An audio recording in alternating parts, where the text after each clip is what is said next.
गणेश श्री गणेश।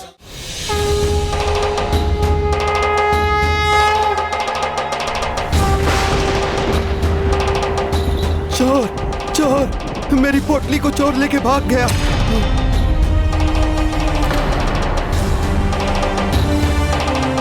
हे प्रभु श्री राम, ये कैसा समय आया है? क्या हुआ प्रभु? आपके विचलित होने का क्या कारण है? कलयुग। कलयुग के प्रथम चरण में ही धर्म पर अधर्म की काली छाया चारों दिशाओं में छाती जा रही है। यदि ये धर्म का अंधकार ऐसे ही बढ़ता रहा तो वो दिन दूर नहीं जब काम, क्रोध, लोभ और अहंकार लोगों का भोजन और भजन होगा। संबंधों की कोई भी मर्यादा नहीं होगी, ना ही कोई किसी का सहारा बनेगा और ना ही कोई आसरा देने वाला होगा। ना ही किसी के प्रति आदर होगा और ना ही किसी का आशीष रहेगा। शिष्टाचार, संस्कार और भक्ति को परिहास का विषय माना जाने लगेगा। दूसरे मनुष्यों से नहीं, सभी को वस्तुओं से ही प्रेम होगा। प्रकृति का विनाश प्राकृतिक आपदाओं और महामारी के रूप में सामने आएगा। सर कोई भी नहीं ढकेगा, किंतु नाक और मुख ढकना अनिवार्य होगा। अविवेक तो तब भी नहीं मिटेगा। मनुष्य जाति तब भी सर्वनाश की ओर बढ़ती रहेगी। धर्म अपने इस पतन को देखने के लिए विवश होगा, किंतु कुछ नहीं कर सकेगा। मेरे प्रभु श्री राम ने अपने सेवक को धर्म की रक्षा करने का कार्य सौंपा है, किंतु इस दायित्व को संभालना असंभव ज्ञात हो रहा है मुझे। इस कलयुग में अधर्म की धारा को अकेले रोकना कैसे संभव होगा? अब जब तक मेरे आराध्य, मेरे प्रभु श्री राम कल की अवतार लेकर पुनः नहीं लौटते, धर्म की रक्षा के लिए मेरा साथ कौन देगा? प्रभु, अब आप ही बताइए, कौन खड़ा होगा मेरे साथ?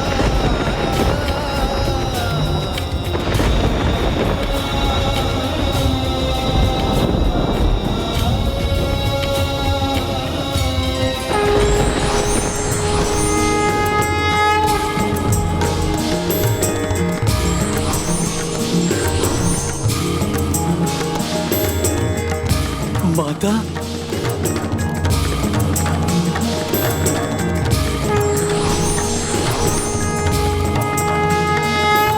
माता,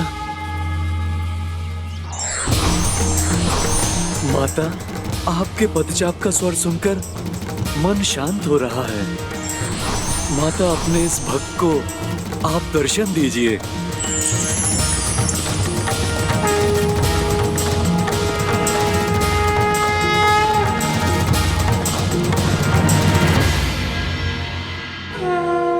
प्रणाम माता। हे भक्त शिरोमणि हनुमान, चिंता आपके मुख पर शोभा नहीं देती। आप तो सभी की चिंता, कष्ट और दुख को हरने वाले हैं। अब मैं शीघ्र ही आपके साथ होंगी, तो आपकी सभी शंकाएं दूर हो जाएंगी। क्या आपको स्मरण नहीं? प्रभु श्री राम ने आपसे क्या कहा था? मुझे स्मरण है माता। उन्होंने कहा था, जब तक मेरे प्रभु कल की अवतार लेकर कलयुग में अवतरित नहीं होंगे, तब तक मैं आपके अवतरित होने पर आपका रक्षक और आपका सहायक बनकर रहूंगा। माता, किंतु वो कब होगा? आप धर्म की रक्षा करने के लिए कब आएंगी? वो समय अब निकट है भक्त शिरोमणि हनुमान। अब मैं जम्बू द्वीप स्थल में शीघ्र ही अवतरित हुई और नियति के अनुसार कलयुग में मेरा आविर्भाव एक धार्मिक निष्ठावान भक्त के द्वारा होगा। और वो भक्त है श्रीधर, और वो भक्त है श्रीधर।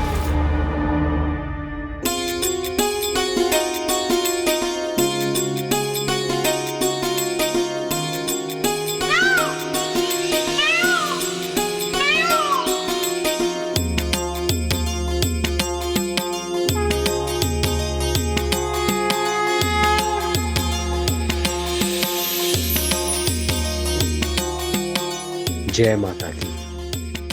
सद्गुणों का स्वामी है, विकार रहित है, नियमित भजन और पूजन करता है, अधिक समृद्ध ना होने पर भी सदा पूजन भजन और दूसरों की भलाई में तत्पर रहे।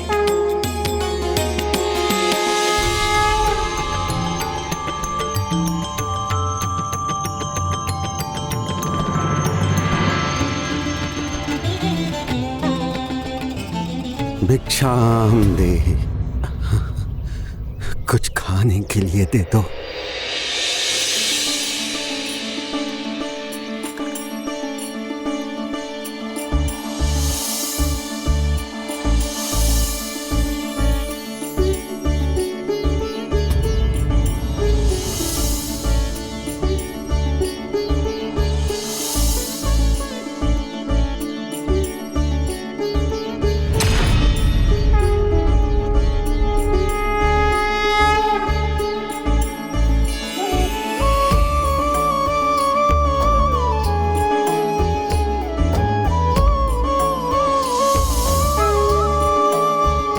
जय माता की।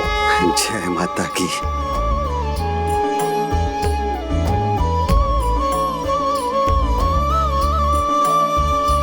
स्वामी, घर में जो कुछ भी खाने के लिए था बस वही था जो आपने दान दे दिया। चिंता मत करो प्रिया, माता रानी की कृपा अवश्य होगी, हमें पर्याप्त भोजन अवश्य प्राप्त होगा। आओ प्रिया। वो जीवन के प्रत्येक पल में मेरा नाम लेता है, किंतु उसे मेरा परिचय प्राप्त नहीं। जय माता की। स्वामी, जिन माता रानी पर आपको विश्वास है, कौन है वो, कैसी है वो?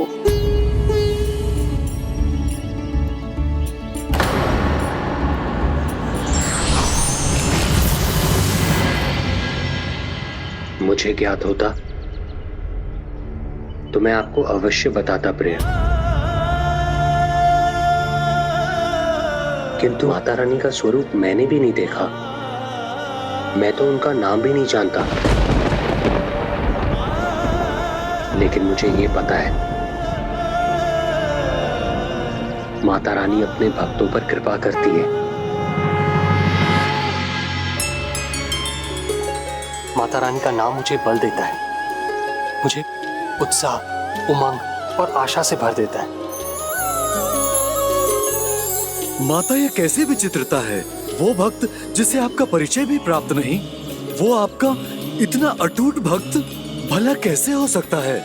भक्ति में भक्त अपने आराध्य को जाने बिना ही उसके आभास मात्र ही उसे पहचानता है। जैसे तुम जन्म से अपने प्रभु श्री राम के नाम की धुन में रमे हुए थे, अब तुम्हें भी कहाँ पता था कि वो कैसे हैं और कहाँ हैं, उनका स्वरूप क्या है। बस राम नाम ही तो लगन थी तुम्हारी, किंतु जिस दिन तुम्हें उनका परिचय प्राप्त हुआ, तुम्हारी भक्ति को एक नई दिशा मिली। माता, मुझे तो ऐसा लगा था जैसे इस हनुमान का जन्म ही उसी दिन हुआ हो। वैसे ही अब भक्त श्रीधर का जन्म होने वाला है। आज हम उसे बस श्रीधर के रूप में जानते हैं, किंतु जब तक उसे मेरा परिचय कराने वाला नहीं मिलेगा, वो मेरा भक्त कैसे बनेगा?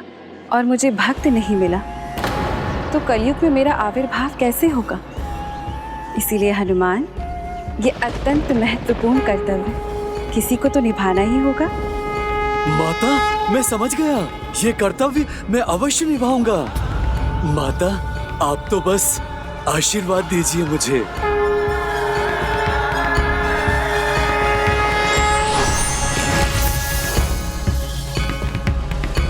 क्या हुआ प्रभु? हम इतने विभोर क्यों हैं? क्या आपको आपकी दुविधा का समाधान मिल गया प्रभु? तो हमें भी बताने की कृपा करें कि कलयुग में मनुष्य के लिए स्वार्थ से मुक्ति का साधन क्या है प्रभु? भक्ति, एक ऐसे महान भक्त की भक्ति जिसे मैं शीघ्र जाकर जागृत करूंगा।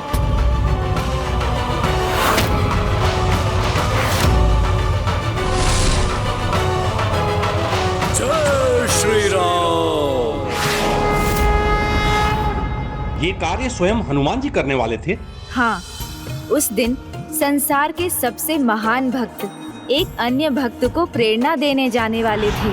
सुलोचना, देवी सुलोचना, प्रिया देखो, आज मुझे क्या प्राप्त हुआ है।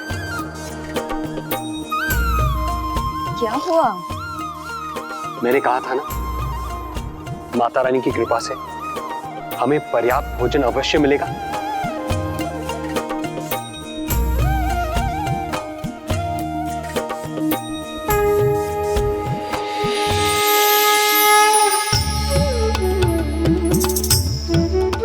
ये देखिए, और सत्य तो ये है, अगर ये भोजन न भी मिलता तो भी हम भूखे नहीं रहते, क्योंकि हमारे जैसे भक्तों का पेट तो भक्ति से ही भर जाता है। किंतु माता ने कृपा की है। माता रानी चाहे जो भी है, ऐसी कृपा हमेशा करती रहे। जय माता की। किंतु इतना तो ज्ञात हो जाता कि माता रानी कौन सी शक्ति है। कोई तो ऐसा होता जो मुझे उनकी स्वरूप का परिचय दे सकता। मेरे मन में तो माता रानी की प्रतिदिन एक नवीन छवि उत्पन्न होती है। कभी माता रानी मुझे माता भवानी जैसी दिखाई देती है, और कभी माता विद्या सरस्वती जैसी।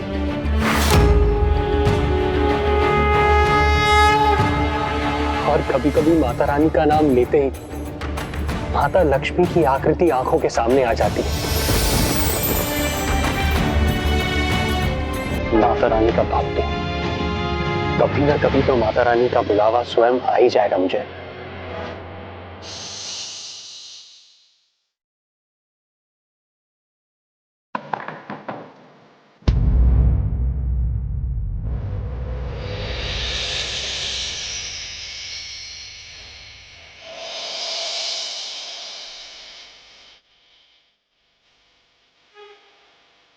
प्रणाम ब्राह्मण देवता। प्रणाम।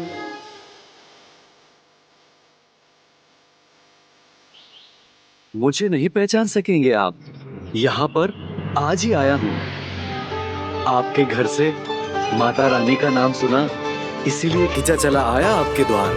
ब्राह्मण देवता, आपका स्वागत है। भोजन के समय आप मेरे द्वार पर पधारे हैं। आपका स्वागत करना मेरा कर्तव्य है। मुझे मेरा कर्तव्य निभाने दीजिए प्रभु। भीतर आइए, पधारिए। विराजिए। मेरी पत्नी सुलोचना आपको भोजन परोस देगी। रुकिए, इतनी शीघ्रता क्यों? थोड़ी श्वास तो लेने दीजिए। वैसे भी मेरे समान भक्त का पेट तो भक्ति से ही भर जाता है। क्योंकि हमारे जैसे भक्तों का पेट तो भक्ति से ही भर जाता है।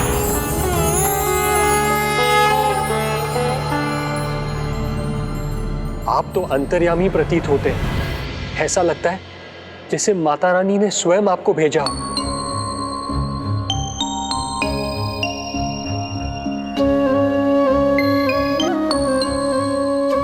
यदि माता रानी ने भेजा है मुझे, तो उसका कारण क्या हो सकता है भला? संभव है मुझे मेरी दुविधा से मुक्त करने। कैसी दुविधा? ब्राह्मण देवता, मेरा मन तो माता के प्रति ही समर्पित है। सुख दुख में मैं सदा उन्हीं का नाम लेता हूं। परंतु माता रानी कौन है, ये मैं नहीं जान सका। उनका उचित परिचय प्राप्त नहीं है मुझे। वो महादेव की अर्धांगिनी है, शिवा है, या प्रभु ब्रह्मदेव की पत्नी माता ब्रह्मणी सरस्वती है, अथवा प्रभु नारायण की अर्धांगिनी माता लक्ष्मी नारायणी है। आपने जिन तीनों माताओं के नाम लिए, वो कौन हैं? उनका परिचय दे सकते हैं आप मुझे?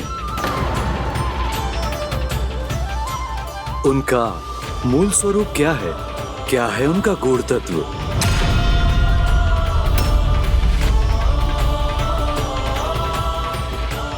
माता आदिशक्ति, माताओं की माता की ही स्वरूप है तीनों माता। ये तो आपको और समझ आएगा जब आप मेरे मुख से माँ वैष्णवी देवी की कथा सुनेंगे। माता वैष्णवी देवी अद्भुत, जिनका नाम सुनने मात्र से भक्तिमय होकर मेरा रोम रोम पुलकित हो उठा। हे ब्राह्मण देवता, बताइए ना, वो कौन है?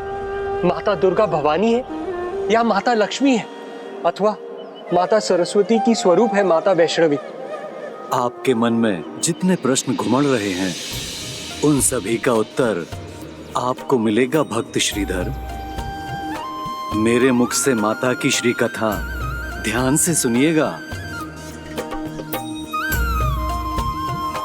ये त्रेता युग की कथा है, जब एक अत्यंत समृद्ध राजा रत्नाकर राज करते थे।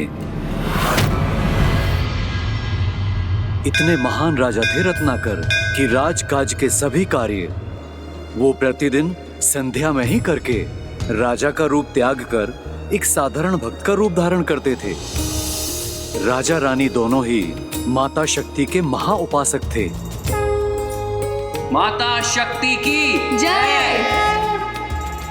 माता के उन दोनों भक्तों के मन में बस एक ही इच्छा थी, एक पुत्री की इच्छा, जिसमें माता महाकाली, माता महालक्ष्मी और माता महासरस्वती तीनों के गुण हों। माता की भक्ति में ऐसे लीन हो जाते थे वो दोनों कि जब तक थककर चूर ना होते भक्तिमय होके नृत्य करते रहते।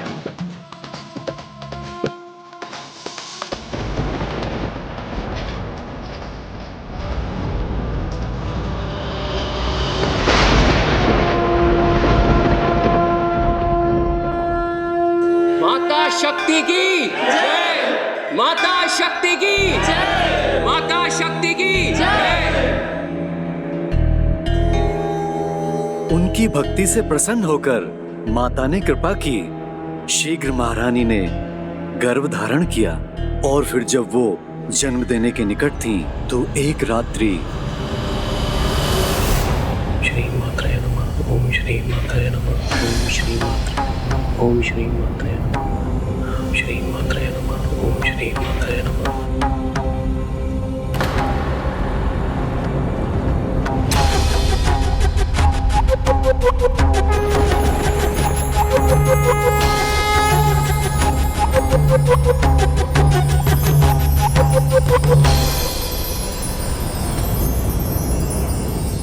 प्रणाम माँ, आपका स्वागत है।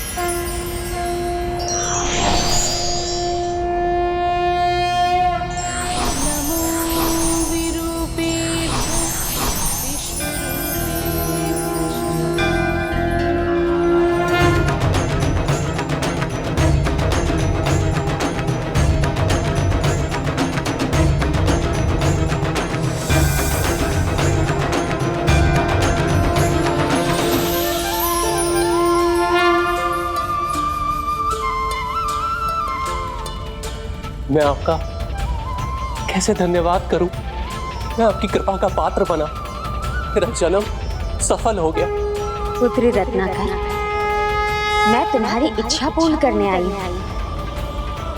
तुम्हें वो पुत्री देने आई हूँ जिनमें तीनों त्रिदेवियों के गुण समाहित होंगे। मैं ही आदि शक्ति, जिसकी तुम पूजा करते हो। समस्त ब्रह्मांड में व्याप्त नारी शक्ति मुझ में ही समाहित है और मुझसे ही जागृत है। मैं ही उस शक्ति की प्रत्यक्ष और पूर्ण स्वरूप हूँ। जो भक्त समृद्धि चाहता है उसके लिए देवी लक्ष्मी भी मैं ही हूँ। बुद्धि के प्रकाश के इच्छुक के लिए देवी सरस्वती भी मैं ही हूँ। और जब किसी भक्त को रक्षा की आवश्यकता होती है तो उसकी रक्षक बनकर आने वाली दुर्गा भवानी भी मैं ही हूँ।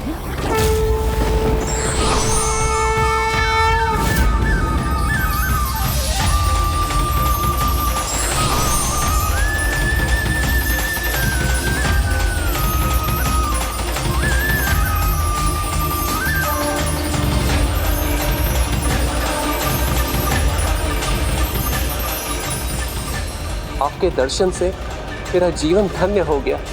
पुत्र रत्नाकर, मेरे तीनों रूप एक साथ एक नवीन रूप लेंगे। तुम्हारी पुत्री ही होगी मेरी वो स्वरूप।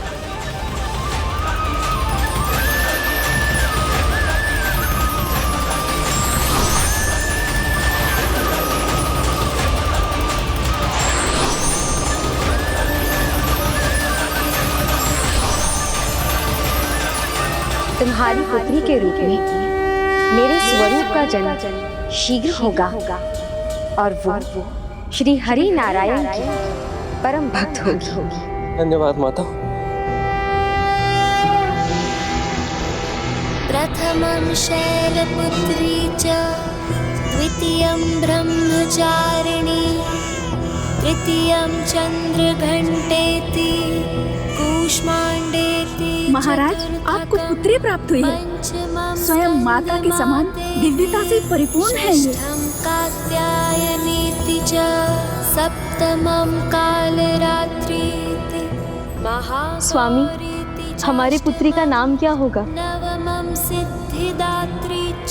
वो महान विष्णु भक्त होगी, इसलिए उसका नाम रखना वैष्णवी। स्वामी, आप कुछ कहते क्यों नहीं? क्या रखे अपनी पुत्री का नाम?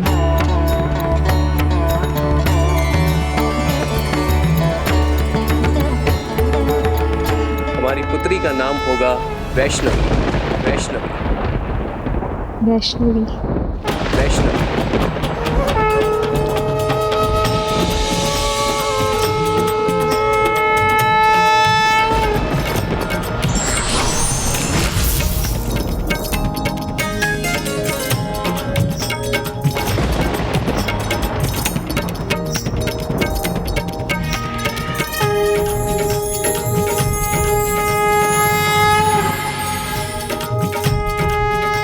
स्मरण रखना पुत्री रत्नाकर, जो पुत्री वैष्णवी की इच्छा होगी उसे वो सब करने की अनुमति देना। उसे किसी भी कार्य के लिए रोकना मत। जो आज्ञा माता। जय माता दी। नारी अन्नपूर्णा है, अर्थात माता पार्वती की रूप है। समृद्धि देने वाली माता लक्ष्मी है और ज्ञान प्रदान करने वाली माता सरस्वती भी। जब वो नारी अन्याय के विरुद्ध खड़ी हो जाए तो स्वयं माता दुर्गा का रूप भी धारण करती है। ऐसी अपार नारी शक्ति से संपन्न माता वैष्णवी का जन्म हुआ था। आप सत्य कह रहे हैं, किंतु आगे क्या हुआ गणेश जी? और हनुमान जी को उनके बारे में कैसे ज्ञात था? भविष्य में जब वो सुभग और शिष्ट युवती हुई तो राम भक्त हनुमान को ही नहीं अपितु स्वयं श्री राम को भी माता वैष्णवी देवी के दर्शन के लिए आना पड़ा था।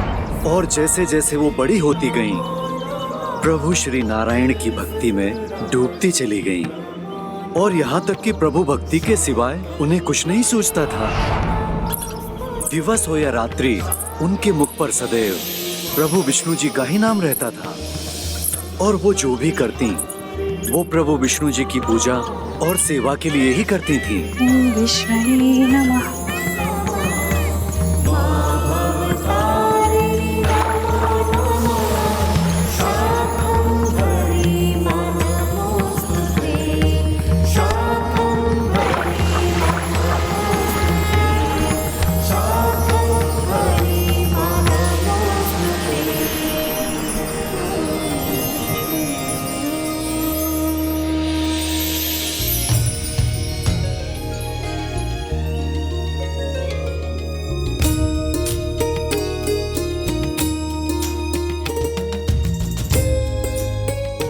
विष्णवे नमः। ओम विष्णवे नमः। ओम विष्णवे नमः। ओम विष्णवे नमः।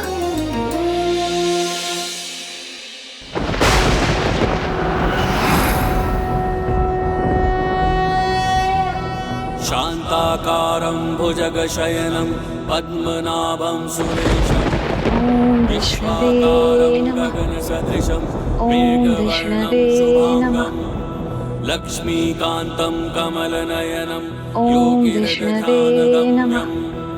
वन्दे विष्णुं भवभयहरं सर्वलोकैकनाथम्।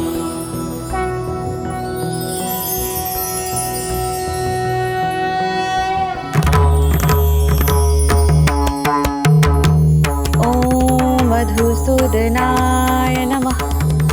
ओम केशवाय नमः। ओम पुरुषोत्तमाय नमः। ओम श्रीमत् नमः।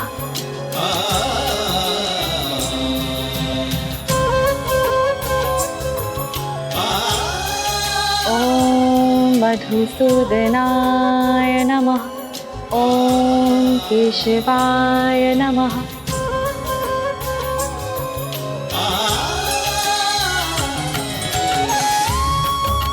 नारायण नारायण, अद्भुत।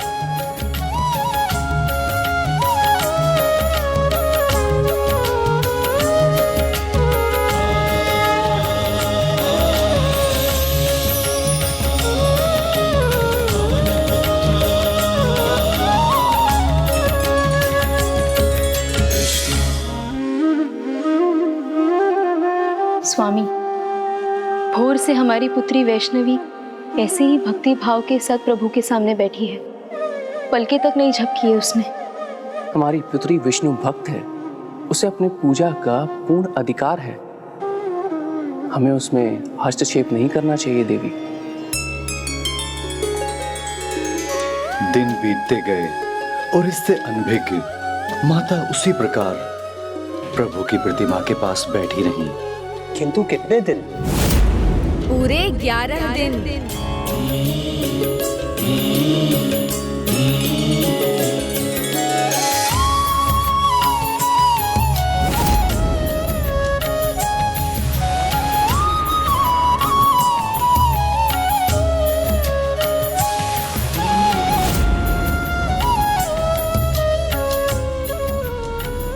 स्वामी, 11 दिन बीत चुके हैं, अन्न जल सब त्यागे बैठी है हमारी पुत्री। कहीं उसे कुछ हो गया तो? उसकी भक्ति पे मुझे भी पूर्ण विश्वास है, किंतु ये तो अब अति हो रहा है, हमें कुछ करना होगा स्वामी। महारानी, भक्ति तो भक्त और प्रभु का सीधा संबंध होता है, उसमें हम कौन होते हैं रोक टोक लगाने वाले?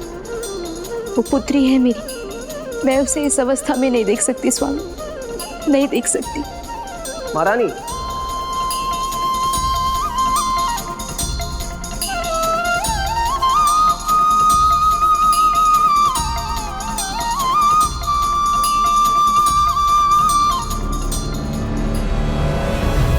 नारायण नारायण, अब जो करना है मुझे ही करना पड़ेगा। आगे।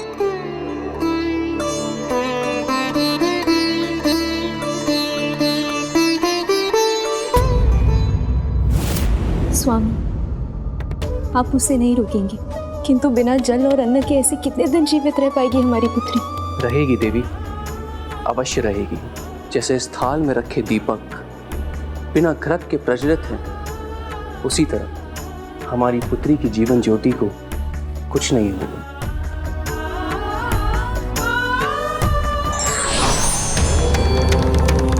नारायण नारायण, मुझ देवर्षि का प्रणाम स्वीकार कीजिए देवी वैष्णवी।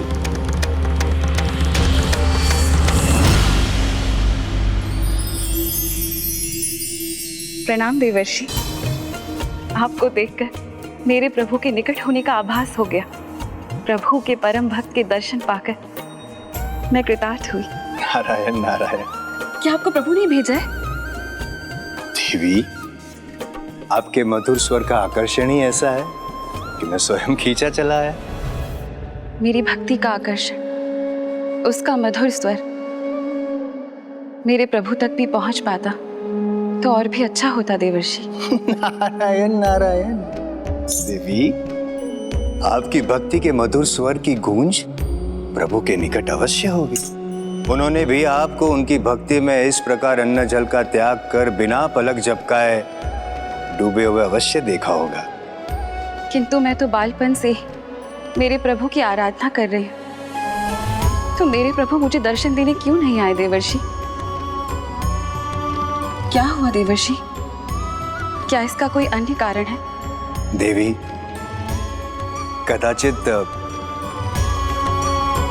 कदाचित आपको ज्ञात नहीं कि प्रभु श्री हरि नारायण ने अयोध्या नरेश श्री राम का अवतार लिया है।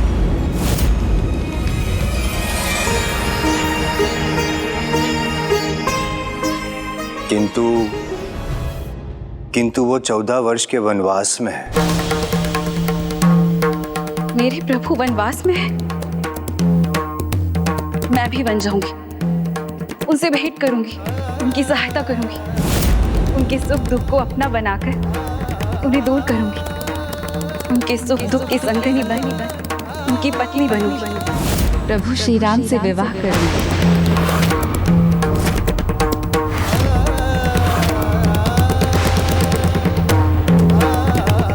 ताकि सदैव उनके साथ रह सकूं।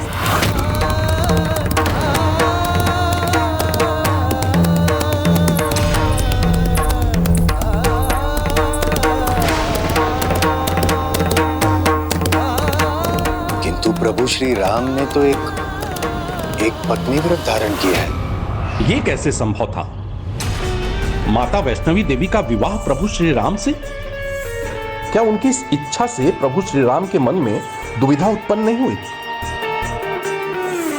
ये प्रश्न तो भक्त श्रीधर और उनकी पत्नी देवी सुलोचना के मन में भी थे। प्रभु श्री राम का विवाह तो वनवास के पूर्व ही माता सीता के साथ हो चुका था। रावण देवता, माता रानी को किसी ने रोका नहीं। माता रानी जब निर्णय लेती हैं तो किसी के भी रोकने का प्रश्न ही नहीं उठता। चिंता मत करिए महारानी, सब कुशल होगा। पुत्री वैष्णवी को कुछ नहीं होगा। जय श्री राम, जय श्री राम, जय श्री राम, जय श्री राम।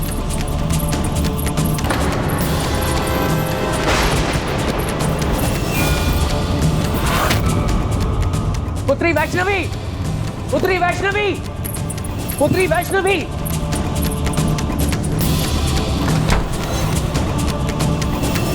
पुत्री, पुत्री, पुत्री वैष्णवी। सब ठीक तो है ना? पुत्री वैष्णवी।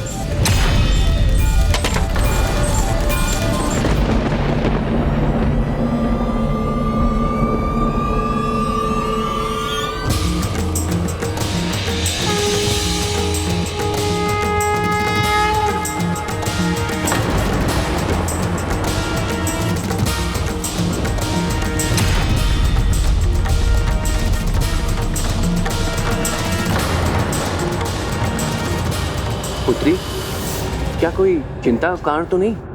नहीं पिताजी, माँ, चिंता का कारण नहीं है, हर्ष का कारण है। हर्ष?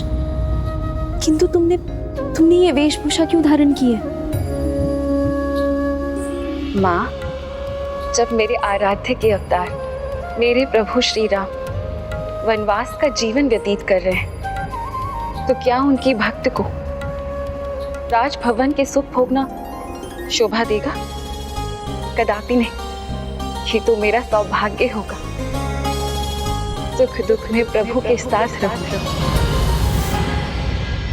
मुझे आशीर्वाद दीजिए।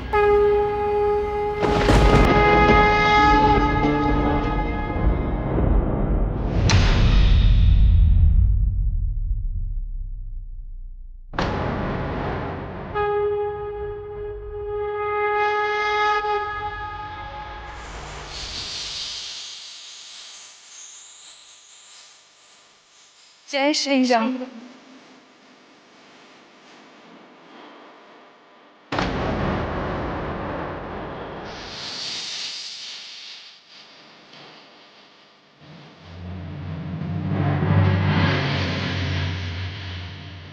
जय श्री राम।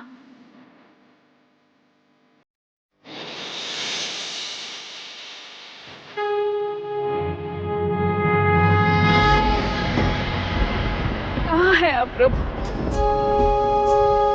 अपने इस भक्त को दर्शन क्यों नहीं देते? मैं कहाँ ढूंढूं आपको?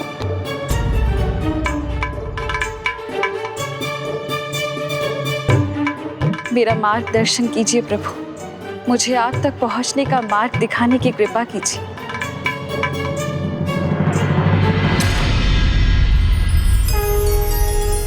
ये बच्चे, अद्भुत दिव्यता है इनमें। अवश्य मेरे प्रभु यहाँ से गए हैं।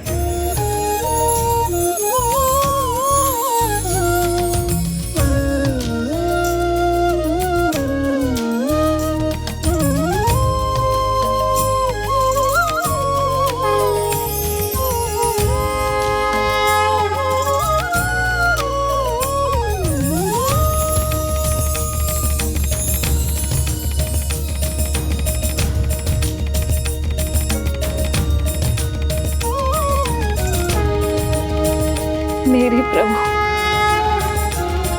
हे श्री राम, हे श्री राम। वहां के आगे कभी प्रभु के पद चिन्ह तो कभी उनके स्पर्श का आभास उन्हें मिलता रहा, और माता रानी देवी वैष्णवी आगे बढ़ती रही।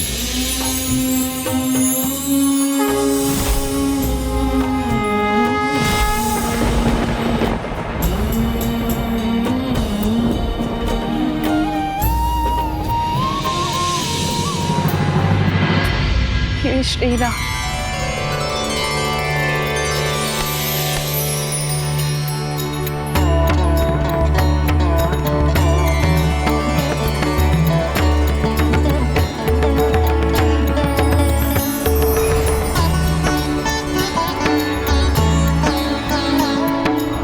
इसी प्रकार माता रानी देवी वैष्णवी प्रभु श्री राम के पद चिन्हों को देखते हुए पंचवटी से किष्किंधा पहुंची।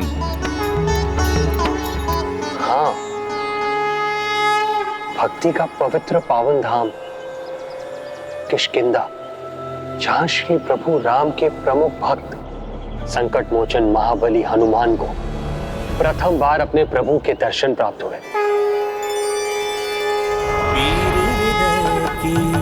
किसको सुनाए आज व्यथित रघुराई, कैसे ज्योति को दे बोलो नयन स्वयं ही विदाई। हाँ, उसी दिन भक्त को अपनी भक्ति का उद्देश्य मिला, अपने प्रभु के चरणों में अपना ठौर मिला। हे श्री राम।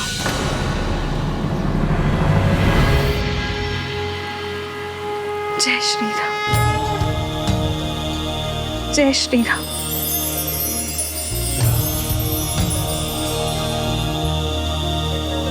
हे श्री राम।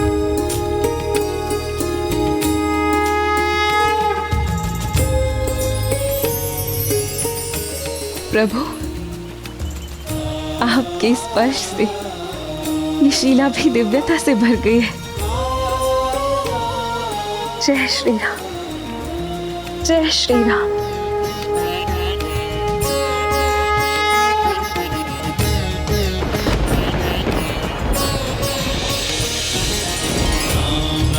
राम श्री राम राम राम राम राम राम राम श्री राम। प्रभु, मेरे प्रभु श्री राम, मैं धन्य हुई प्रभु।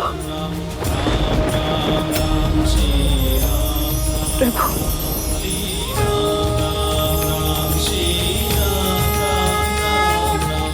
प्रणाम प्रभु।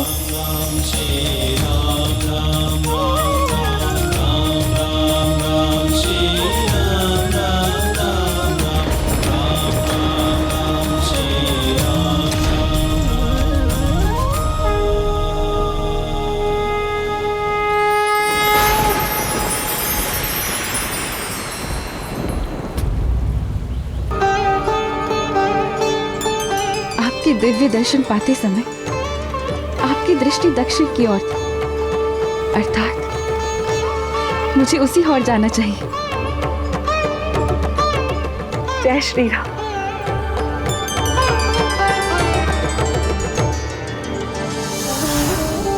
जब भक्त को दिशा मिल जाए तो वो विलंब नहीं करते।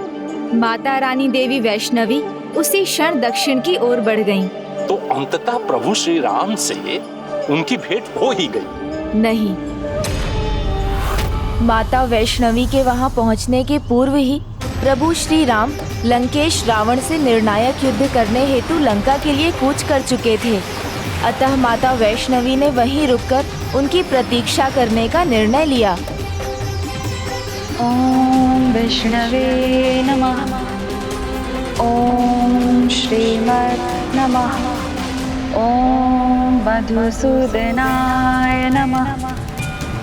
एक ओर जहां माता वैष्णवी तप कर रही थी, वहीं दूसरी ओर प्रभु श्री राम दशानन लंकेश से घमासान युद्ध कर रहे थे। इस युद्ध की संपूर्ण अवधि में माता रानी देवी वैष्णवी तपस्या में लीन रही। ओम सुभीक्षणाय नमः। ओम मधुसूदनाय नमः। और फिर इस विजय यात्रा के बाद अब प्रभु श्री राम की एक और यात्रा का समय था। उनके वनवास के अंत के साथ माता सीता के संग अयोध्या लौटने का समय। तो उन्होंने मुझे आपको ऋषिवर आप मिले थे प्रभु श्री राम से?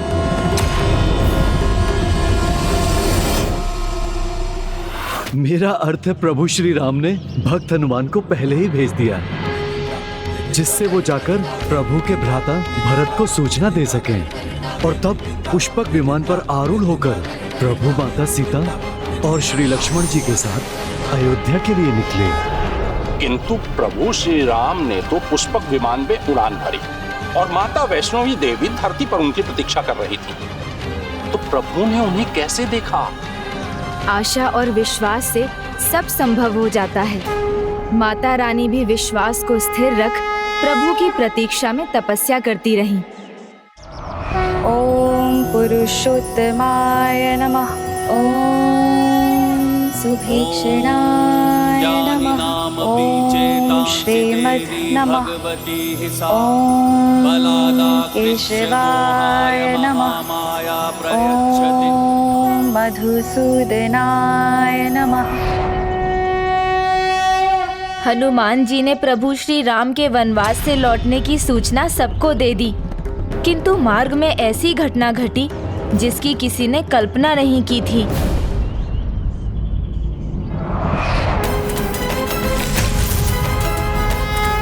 प्रभु क्या हुआ? आपने विमान क्यों रोक दिया है? मैंने नहीं रोका हनुमान। ये कार्य किसी अदृश्य और दिव्य शक्ति का है। प्रभु आप मुझे अनुमति दीजिए, मैं अभी इसका रहस्य ज्ञात कर लेता हूँ।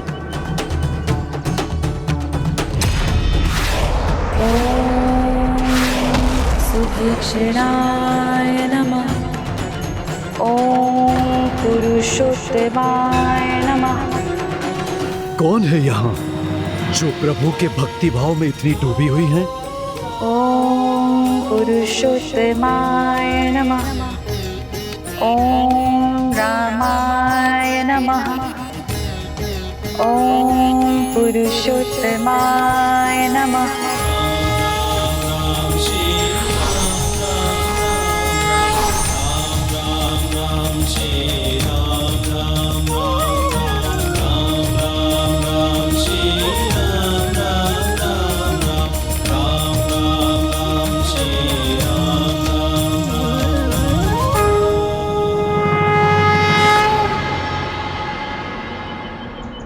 कौन है? कैसी दिव्य शक्ति है स्वामी, जिसने हमें भी यहाँ थाम दिया? इसका रहस्य क्या है, ये तो हमें हनुमान ही बता सकते हैं। ये तो हमें हनुमान ही बता सकते हैं। ओम सुभीक्षणाय नमः। इनके भक्तिमय स्वर में, इनके इस दिव्य जाप में अद्भुत शक्ति है। इसी शक्ति से प्रभु का विमान भी रुका होगा। प्रभु को शीघ्र जाकर बताता हूँ। ओम केशवाय नमः। प्रभु जिनके व्यक्तित्व में दिव्यता का ओज है, और स्वर में मात्र आपके प्रति भक्ति। प्रभु, ऐसी एक देवी है जो केवल आपकी प्रतीक्षा में तपस्या में लीन है। वो कौन है हनुमान? प्रभु, बस उनका इतना परिचय ज्ञात है कि उनकी भक्ति की शक्ति अपूर्व है प्रभु, अद्भुत है। माता के समान तेजोमय है उनका मुखमंडल। तो वो अवश्य आपके दर्शन की प्रतीक्षा कर रही होंगी प्रभु। ऐसे भक्त को उनकी भक्ति का फल शीघ्र ही मिलना चाहिए। मुझे उन देवी के पास ले चलो हनुमान। ओम मधुसूदनाय नमः। ओम केशवाय नमः।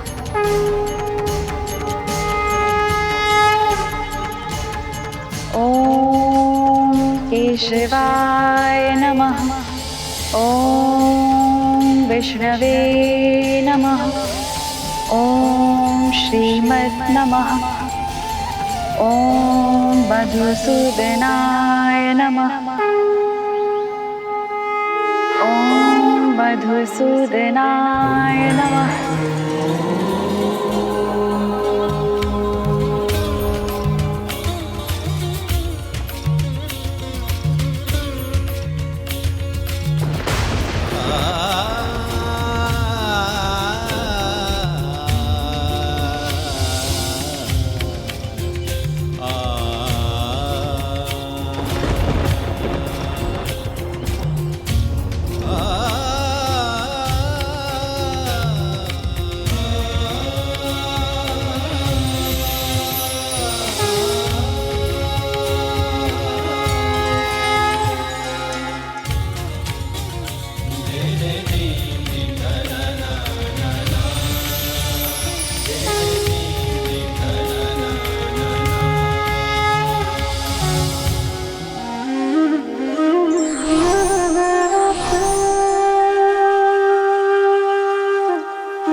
प्रणाम प्रभु। मेरी तपस्या सफल हुई। आपके दर्शन पाकर मैं कृतार्थ हुई प्रभु। प्रणाम प्रभु, प्रणाम। नहीं देवी, उठिए।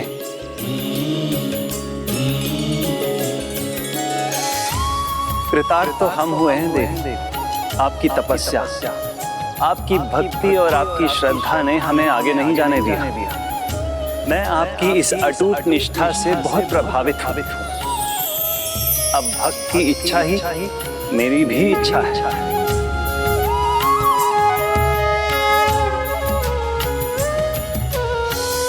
प्रभु के दर्शन तभी इच्छाओं का अंत है प्रभु।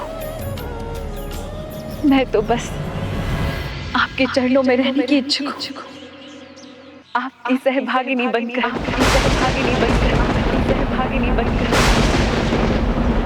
मुझ पर कृपा करें प्रभु, कृपा करें।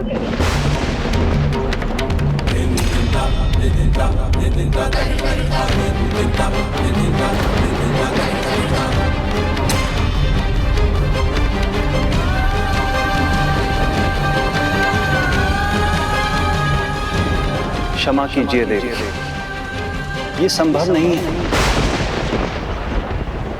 मैं वचनबद्ध हूं। अपने इस अवतार में मैं एक पत्नी व्रत धर्म का पालन करूंगा और देवी सीता ही मेरी पत्नी है। इसलिए अभी मैं आपको अपनी पत्नी के रूप में स्वीकार नहीं कर सकता।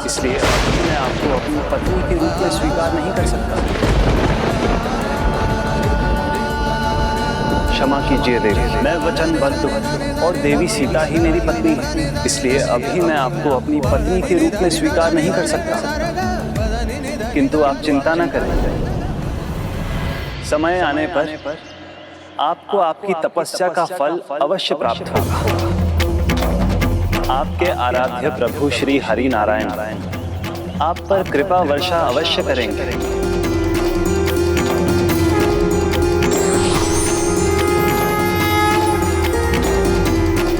कलयुग में जब मैं कल की अवतार लेकर अवतरित होऊंगा तो आपसे ही विवाह करूंगा, किंतु त्रेता युग से कलयुग तक आपको प्रतीक्षा करनी होगी प्रभु। मैं अवश्य करूंगी आपकी प्रतीक्षा। प्रतीक्षा भक्त और भगवान के संबंध को और सुंदरता प्रदान करेगी। आप इसमें अकेली नहीं होंगी देवी। कलयुग के आगमन पर आपकी भक्ति में आप ही का एक भक्त आपको पुकारेगा, तब आपका आविर्भाव होगा और वही भक्त त्रिकूट पर्वत पर आपका विशेष धाम प्राप्त करने में सहायक बनेगा। ईश्वर की परीक्षा में व्यक्ति को सामर्थ्यवान बनाने की भावना छिपी होती है, इसलिए अंत तक धैर्य नहीं खोना चाहिए। कलयुग में जब मैं कल की अवतार लेकर अवतरित होऊंगा तो आपसे ही विवाह करूंगा,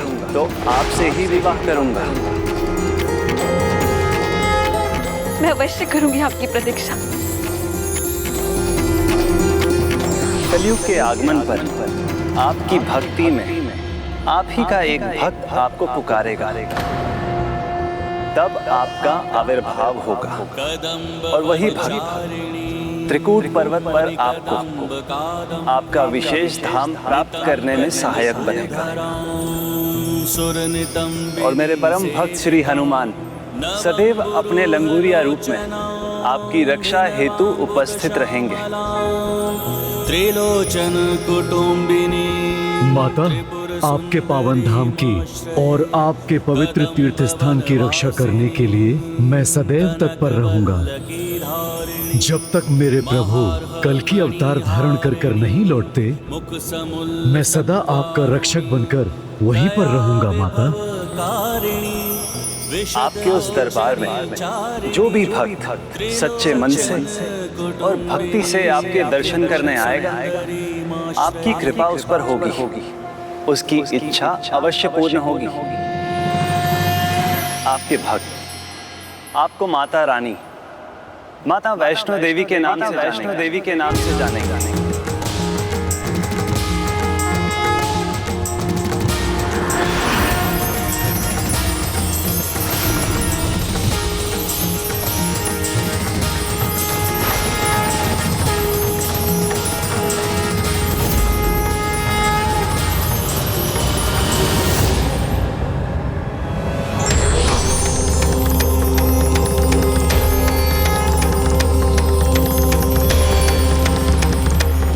वो है हमारी माता रानी, माता वैष्णो देवी।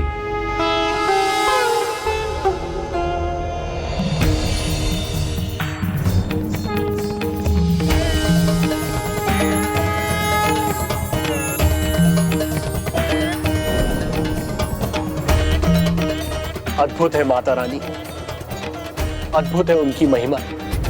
अब मुझे ज्ञात हुआ, मेरे मन में जिनकी आकृति बसती है वो कोई और नहीं, माता वैष्णवी है।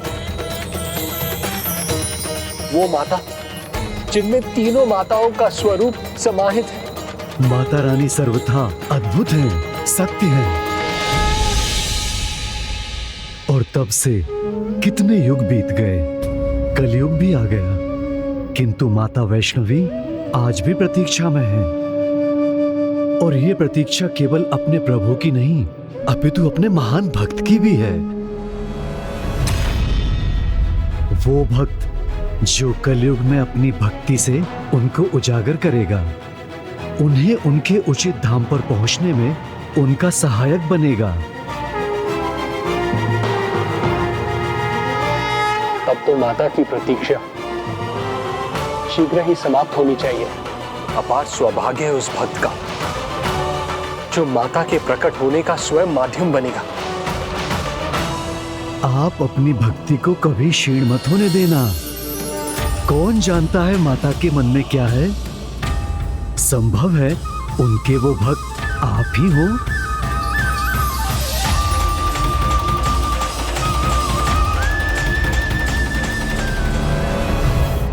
इस प्रकार हनुमान जी ने भक्त श्रीधर को माता रानी का परिचय करा दिया और उन्हें एक संकेत भी दिया। और फिर हनुमान जी माता वैष्णवी को इसकी सूचना देने उनके पास चले गए। माता रानी, मैंने अपना कार्य कर दिया। आपके भक्त को आपका परिचय प्राप्त हो गया है। माता, आपके भक्त श्रीधर आपकी महिमा जान गए हैं।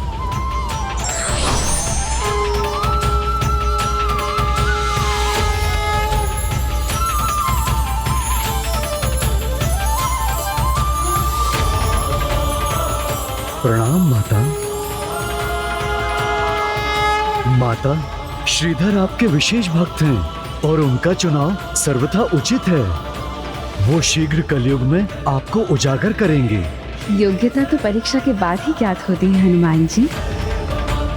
आज एक परम भक्त ने एक अन्य भक्त को भक्ति का मार्ग दिखाया है, किंतु भक्ति का वो दीपक जो आपने उसके मन में जागृत किया है, अनेकों बवंडरों का सामना कर उस भक्त को भक्ति के इस दीपक को जागृत रखना होगा। परीक्षा प्रभु? कैसी परीक्षा? अपनी भक्ति को, अपनी योग्यता को प्रमाणित करने की परीक्षा। किंतु क्यों? श्रीधर की भक्ति का प्रमाण तो पहले से ही उपलब्ध था ना। फल धूप में तप कर पकता है, स्वर्ण अग्नि में तप कर निखरता है। उसी प्रकार भक्त को परिपक्व बनने के लिए भक्ति की परीक्षा देनी होती है। जो भक्त उस परीक्षा में खरे उतरते हैं वही सच्चे भक्त होते हैं।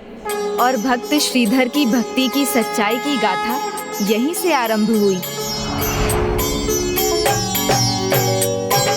जग जननी जय जय, माँ जग जननी जय जय। भयहारिणी भवतारिणी, भयहारिणी भवतारिणी, भवभामिनी जय जय। माँ जग जननी जय जय। प्रणाम माता रानी।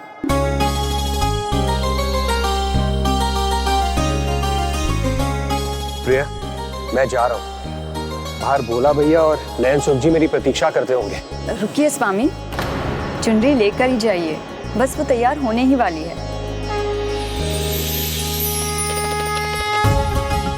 तो आपको स्मरण था प्रिय? स्मरण क्यों ना हो, जब से आपने माता वैष्णो देवी की कथा सुनी है, प्रत्येक जगराते में आप माता रानी को लाल चुन्नी अवश्य चढ़ाते हैं। और उसे तैयार करना मेरा कर्तव्य है और मैं अपना कर्तव्य कभी नहीं भूलती। देखिए चुनरी। किंतु प्रिय, अब विलंब हुआ तो नयन सुख जी बहुत खरी खोटी सुनाएंगे और आप तो जानती हैं, क्रोध में उनकी जीभ स्वयं चलने लगती है। अपने पड़ोसी को कैसे न जानूंगी मैं, वो आपके वरिष्ठ तो बाद में हैं।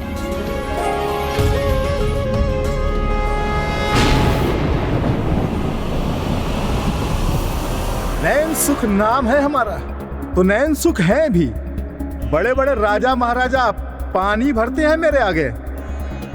अरे भाग्यवान, विलंब हो रहा है हमें। अंग वस्त्र लेकर आओ शीघ्र हमारा।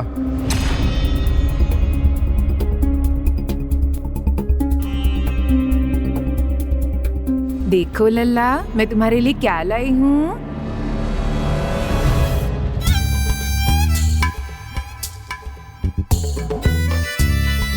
मेरा प्यारा लल्ला।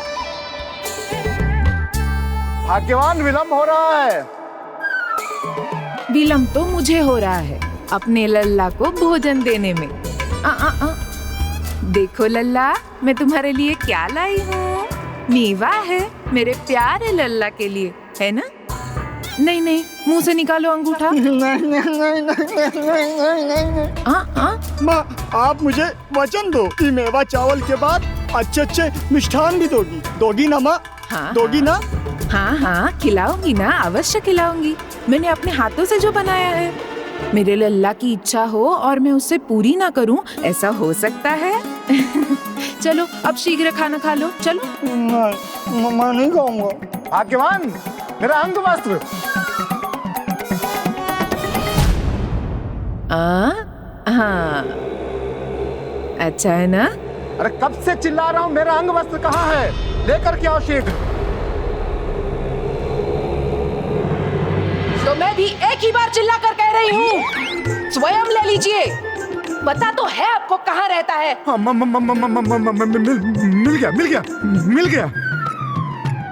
मिल गया भाग्यवान, मिल गया। मुझे आने की आवश्यकता है? नहीं नहीं, आपको आने की आवश्यकता नहीं है। मिल गया अंगवस्त्र।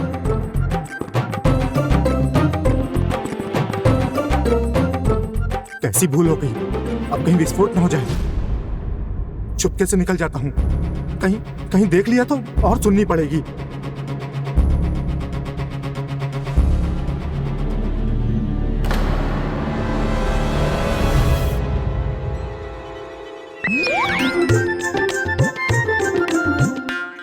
छिपते छिपाते कहाँ चल दिए? ध्यान से सुनिए, अगली बार लल्ला को खाना खिलाते समय मुझे पुकारा ना तो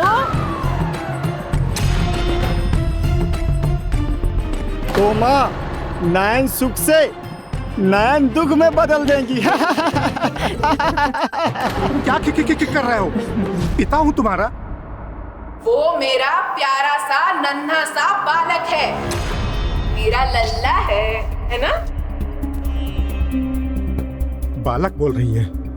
इसका विवाह हो जाता तो 2 बच्चों का बाप होता स्वयं। माँ देखिए ना पिताजी को, आपके लल्लू को क्या कह रहे हैं। नहीं, मैंने कुछ नहीं कहा। मैं तो बस ये कह रहा था कि जगराते में समय से आ जाना।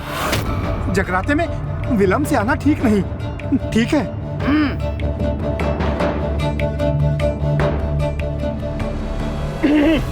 समझ गए ना? देर मत करना। अरे भोला, प्रणाम नैनसुख जी। प्रणाम। ये श्रीधर कहाँ रह गया? अभी तक नहीं आया। अरे श्रीधर आता ही होगा। अरे मैं बड़ा पंडित हूँ, वरिष्ठ हूँ, हर जगराते में उसको अपना सहायक बना करके ले जाता हूँ। अब देख लो, मैं आ गया हूँ, लेकिन वो अभी तक नहीं आया। ये महानुभाव को विलंब हो रहा है। लीजिए स्वामी, शीघ्र जाइए, अन्यथा बहुत क्रोधित होंगे नयन सुख जी। आप भी विलंब मत कीजिएगा, आप भी शीघ्र ही तैयार होकर माता के जगराते में भाग लेने के लिए आ जाइएगा। हाँ स्वामी, मैं भाभी जी के साथ आ जाऊंगी। उचित रहेगा। जय माता की। जय माता की। मैं आ गया और वो अभी तक नहीं आया। अरे नैनसुख जी आ जाएगा। अब क्या आ जाएगा? उसके बगैर भी जगराता हो सकता है। चलो हम बढ़ते हैं। अरे नहीं नैनसुख जी, थोड़ा रुकिए। अब वो आ ही रहा होगा, चुनरी बनवा रहा होगा। ठीक है भोला, तुम कहते हो तो थोड़ी प्रतीक्षा कर लेते हैं। धन्यवाद। मैं आ गया। लो, मैं आ गया। प्रणाम नैनसुख जी। भोला भैया, मैं आ गया, चलिए। ऐसे कैसे चलिए? क्षमा नहीं मांगेंगे आप अपने वरिष्ठ पंडित से? विलंब जो किया है आपने। क्षमा कर दीजिए वरिष्ठ पंडित जी। हाँ, अब ठीक है, क्षमा किया। चलो भोला, चल।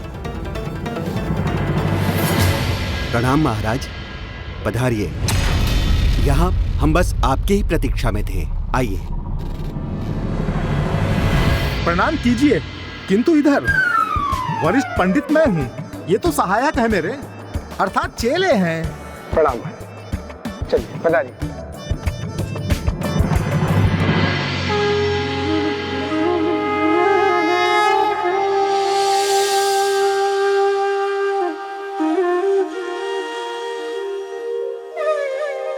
जय माता की। शीघ्रता करनी होगी, बहुत शीघ्रता करनी होगी। माँ इतनी शीघ्रता किस लिए कर रही हो? अरे क्या करूं लल्ला, शीघ्रता नहीं की तो वो श्रीधर की पत्नी सुलोचना आ धमकेगी। उसकी कोई संतान भी नहीं है, तो शुभ कार्य में मैं उसके साथ क्यों जाऊं? क्या करूं? दया तो आती है सुलोचना पर, किंतु कितनी दया करूं उस पर? जब भी उसका मुंह देख लेती हूँ तो कोई कार्य सफल ही नहीं होता।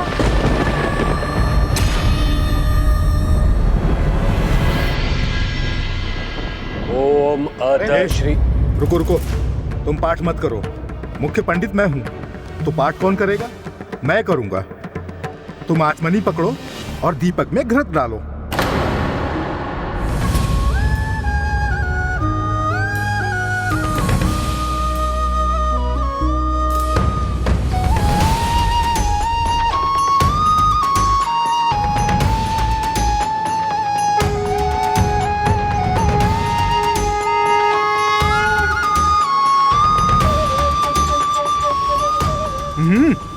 रुको रुको, नैनसुख जी रोक नहीं रहे हैं, कह रहे हैं कि चुनरी पहले माँ के चरणों में अर्पित करो, फिर भेंट चढ़ाओ, है ना नैनसुख जी? अन्यथा माँ के चरणों में कोई चुनरी चढ़ाए और नैनसुख जी मना करें, ऐसा कभी हो सकता है? हाँ हाँ वही तो, चुनरी चढ़ाओ, माता रानी को चुनरी अवश्य चढ़ाओ, किंतु विधि पूर्वक चढ़ाओ। क्यों भाई श्रीधर, तुम अभी तक इतना भी नहीं सीखे?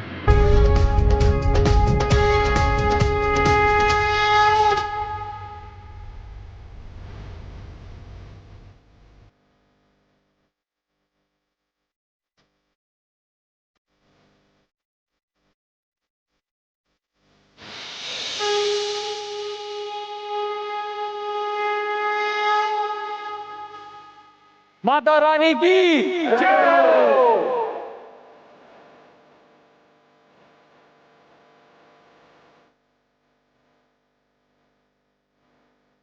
हो गया, चुनरी चढ़ा ली, तो अब ध्यान रखो घृत पर और दीपक पर।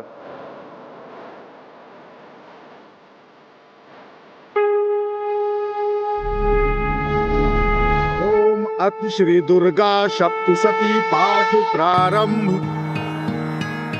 या देवी सर्वभूतेषु शक्ति रूपेण संस्थिता, नमस्तस्ये नमस्तस्ये नमस्तस्ये नमो नमः। या देवी सर्वभूतेषु शक्ति रूपेण संस्थिता, नमस्तस्ये नमस्तस्ये नमस्तस्ये नमो नमः। या देवी सर्वभूतेषु शक्ति रूपेण संस्थिता, नमस्तस्ये नमस्तस्ये नमस्तस्ये नमो नमः। या देवी सर्वभूतेषु शक्ति रूपेण संस्थिता, नमस्तस्ये नमस्तस्ये नमस्तस्ये नमो नमः।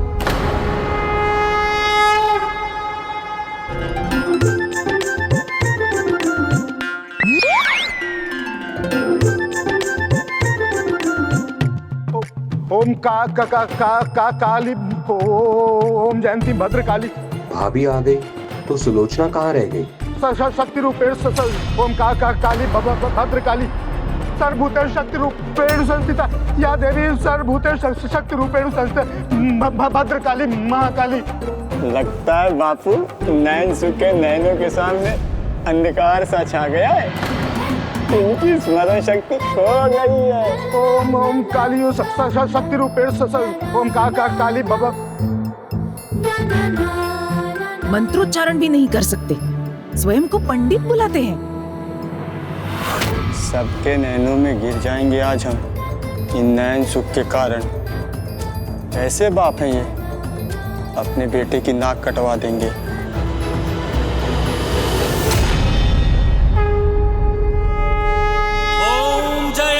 मंगला काली भद्रकाली कपालिनी, दुर्गा क्षमा शिवा धात्री स्वाहा स्वधा नमोस्तुते।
वरिष्ठ ये है, किंतु गा रहा है इनका चेला। माता रानी मुझ पे कृपा कीजिए। माता रानी मेरी गुहार सुनिए, मेरी गुहार सुनिए माता रानी, मेरी भी गोद भर दीजिए माता।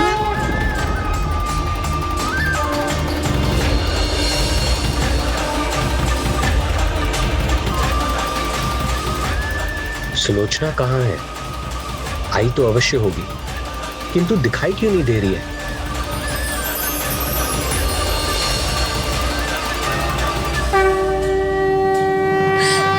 मुझे आशीष दीजिए माँ, मेरा अभिमान हो, कोई मुझे देखना अशुभ ना माने। कृपा कीजिए माँ, कृपा कीजिए, मुझ पे कृपा कीजिए माता, मुझ पे कृपा कीजिए, मुझ पे कृपा कीजिए।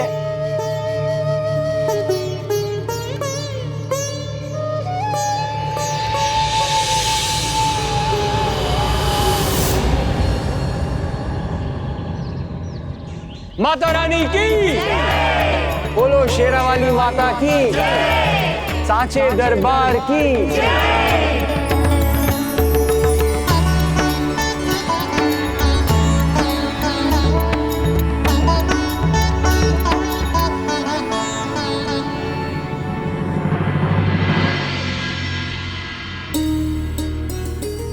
आहा हा हा हा, आनंद ही आनंद आ गया नयन सुख जी। धन्यवाद धन्यवाद सेठ जी। अब आगे से श्रीधर जी से ही पाठ करवाइएगा, कितना मधुर स्वर है इनका।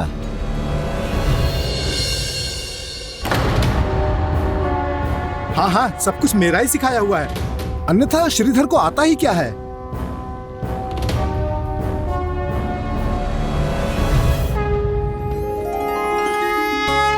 ये लीजिए पंडित जी, आप ही अपने शुभ हाथों से प्रसाद बांट दीजिए।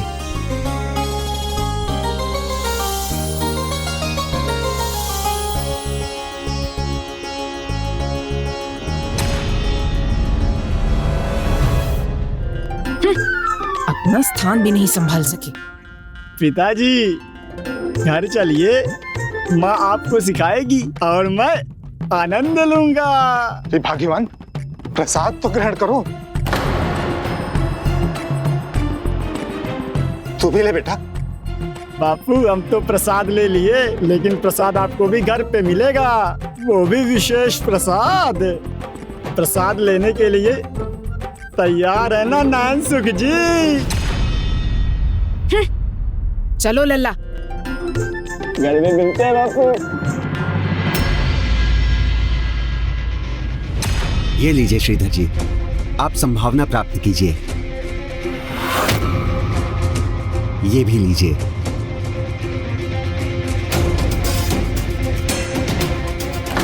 वरिष्ठ पंडित मैं हूं और संभावना इसे मिल रही है।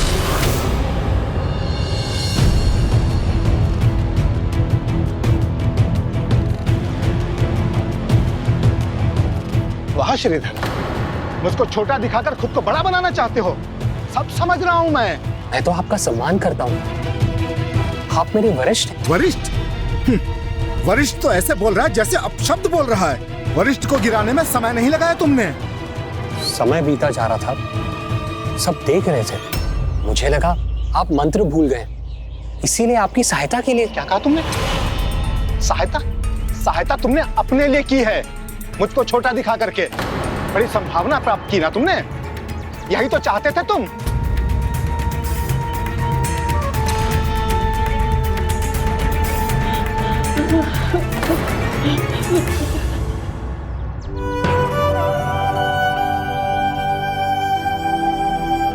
जय माता की। जय माता दी।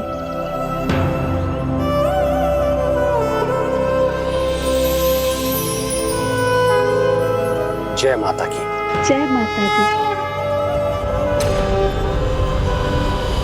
देखो, अब ये संभावना बांट करके मुझे नीचा दिखाना चाहते हो। नयन सुख जी, इसमें क्या है? श्रीधर तो ऐसा प्रतिदिन करता है, एक दिन का भोजन रखता है अपने लिए और भाभी सुलोचना के लिए, बाकी सब बांट देता है। इसमें कोई महान बात नहीं है।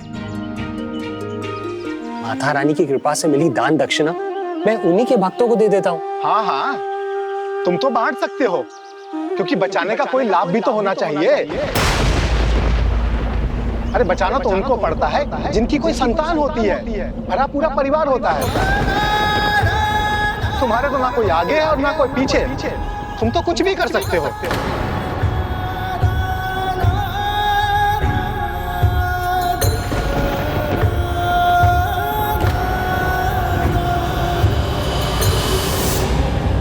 सुलोचना, सुलोचना, देवी सुलोचना, आज आप क्यों नहीं आई? आज पता है मुझे ही सब पाठ करने का सौभाग्य प्राप्त हुआ। हाँ, इसी कारण नैन सुख जी बहुत अपसंद थे।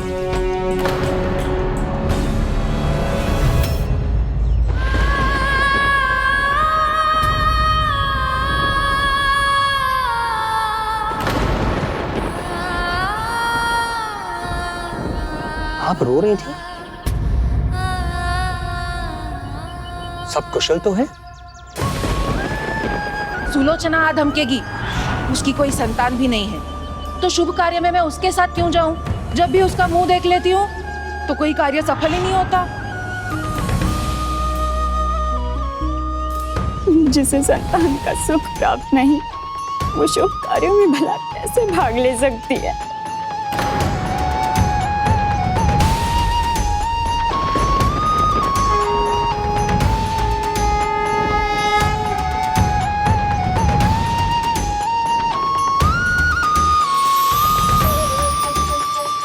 ये कैसा विचार है? भक्ति करना हमारा कर्तव्य है और फल देना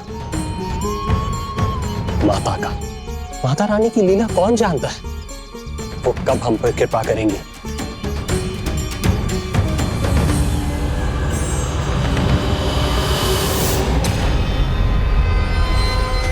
संभावना नहीं तो भोजन भी नहीं। आज रात्रि आप भूखे ही सोएंगे। भूखे पेट निद्रा भी कैसे आएगी मुझे?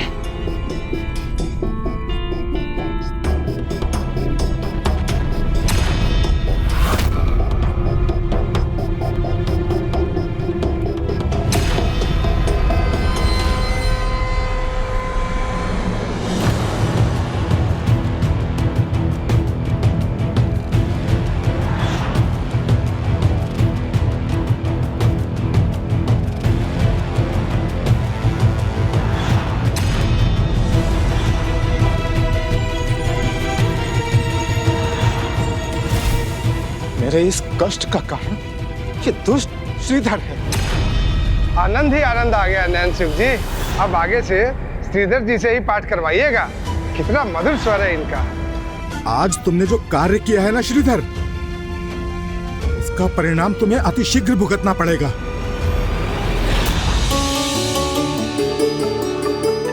माता के दरबार में देर हो सकती है, अंधेर नहीं।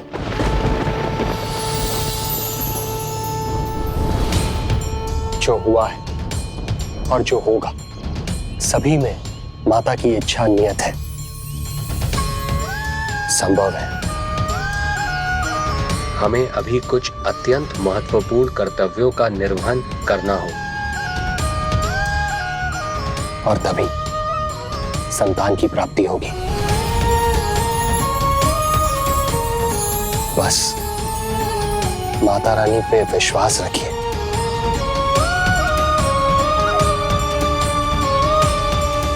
माता, भक्त श्रीधर को आप पर अटूट श्रद्धा है और उसके साथ वो अपनी पत्नी के विश्वास को भी खंडित नहीं होने देगा।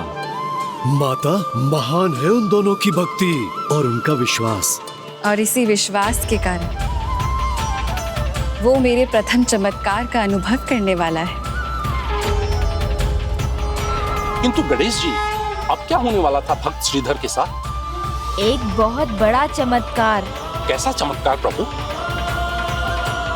माता, क्या आप भक्त श्रीधर को अपने दर्शन का सौभाग्य देने जा रही हैं?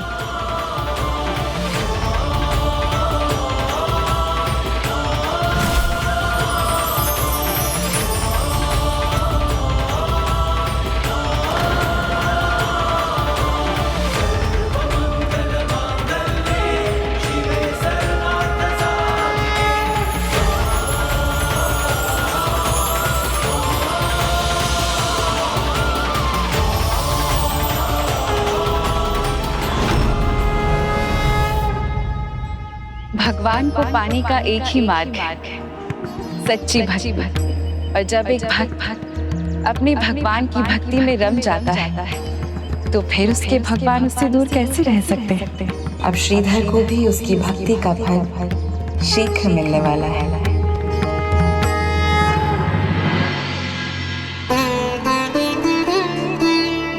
प्रणाम माता रानी।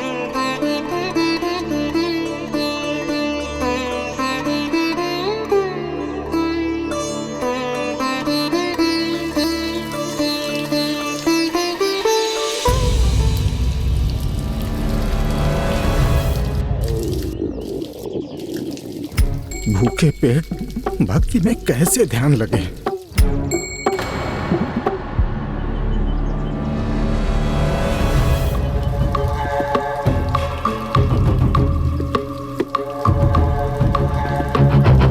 ओम सूर्याय नमः, ओम सूर्याय नमः, ओम सूर्याय। नैन सुख के नैन चल रहे हैं तुम्हें देखकर श्रीधर।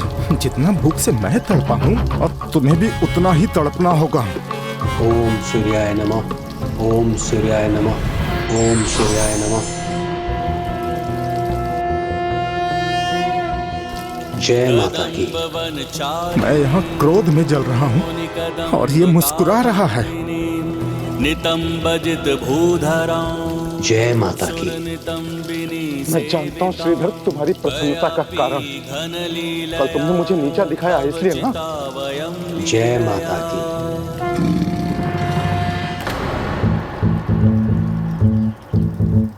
सूर्यदेव उधर हैं तो नयन सुख जल किसे अर्पित कर रहे हैं? नयन भटक रहे हैं नयन सुख जी। दिशा गलत है तो दशा भी गलत ही रहेगी आपकी। चलो मैं ही इस जल बहाव का लाभ उठा लूं।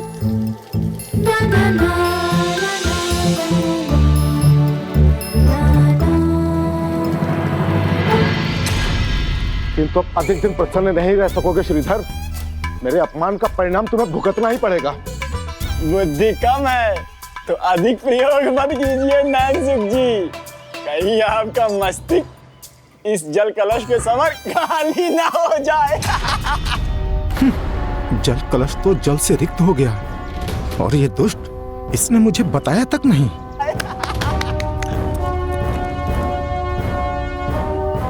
शत्रु घेरा डाल करके बैठे हैं मुझ पर। एक वो घर के बाहर और एक ये दुष्ट घर के भीतर।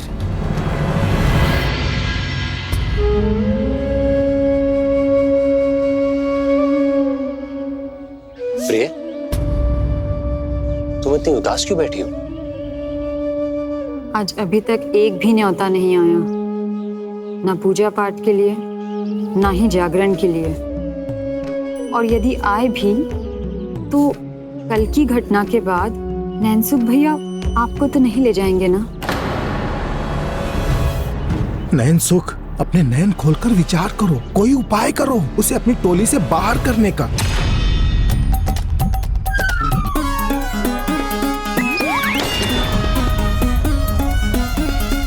हाँ, बाहर ही जाइए आप भोजन करने, क्योंकि आपको इस घर में तो भोजन मिलने से रहा। आपसे अच्छा तो उस निसंतान सुलोचना का पति श्रीधर है। आप भोजन तभी पाएंगे जब अपने पाठ में सुधार करेंगे।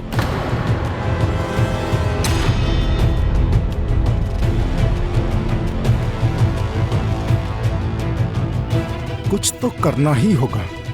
आज मेरी पत्नी उसे मुझसे श्रेष्ठ मान रही है तो कल पूरा संसार मानेगा। नहीं नहीं नैनसुख, ऐसा कदापि नहीं हो सकता, कदापि नहीं। चलो ये माना तो सही कि श्रीधर काका आपसे श्रेष्ठ हैं। चुप, जरा सोचने दे मुझे। नयन सुख जी, आपके सुख के दिन गए। ना ही आप श्वास भीतर ले सकते हैं ना ही बाहर छोड़ सकते हैं, क्योंकि श्रीधर काका को आपने निकाला तो गांव वाले आपको मन से निकाल देंगे। लेकिन अगर ना निकाला तो आपको पता ही है क्या होगा। माँ धमका कर डराती है और ये पुत्र काला भविष्य दिखाकर।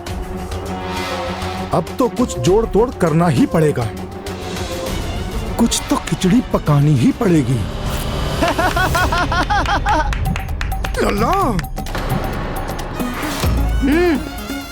भोला भैया आए हैं, बाहर आपकी प्रतीक्षा कर रहे हैं। अच्छा है ना भाग्यवान, किसी की पूजा पाठ का न्योता आया होगा ना।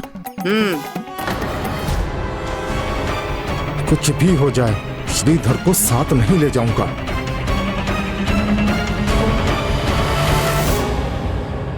यदि नैनसुख भैया साथ लेकर नहीं गए तो हम खाएंगे क्या? बचत हम करते नहीं, प्रतिदिन संभावना में जो मिलता है उसी से हमारी रसोई चलती है। चिंता मत करो पिए, कर्म करना मेरा कर्तव्य है, मैं उससे पीछे नहीं हटूंगा। शेष सब माँ पर छोड़ दूंगा, वो स्वयं देखेंगी मुझे संभावना कैसे और कहां से मिलेगी। माता, भक्त श्रीधर ने तो अपनी सभी चिंताएं आप ही पर छोड़ दी हैं। मनुष्य का अधिकार कर्म और कर्तव्य निभाने का है, वहीं फल का अधिकार भगवान का होता है। उचित कर रहा है श्रीधर। बोला, इतनी भोर क्या कष्ट देने के लिए आ गए हो? एक दुविधा है पंडित जी। कैसी दुविधा? 2 स्थानों से न्योते आए हैं आज माता के जागरण के लिए। अब किसे स्वीकार करूं? हमारा नियम क्या है? पहला न्योता जहाँ से आता है हम वहीं जाएंगे। अर्थात आप मेरे यहाँ आएंगे?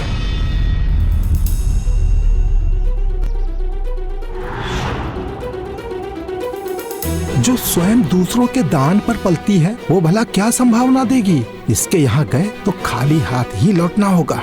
पंडित जी, न्योता पहले कौन लाया है इससे क्या अंतर पड़ता है? अंतर तो इस बात से पड़ता है कि न्योता लाया कौन है। क्यों पंडित जी, आप तो समझदार हैं और ज्ञानी भी। सेठ जी उचित कह रहे हैं पंडित जी। और वैसे भी सेठ जी समय समय पर माता की सेवा में पूजा पाठ जगराता करवाते रहते हैं। आप विचार कर लीजिए, अवसर है, बहुत बड़ा अवसर है माता की सेवा का।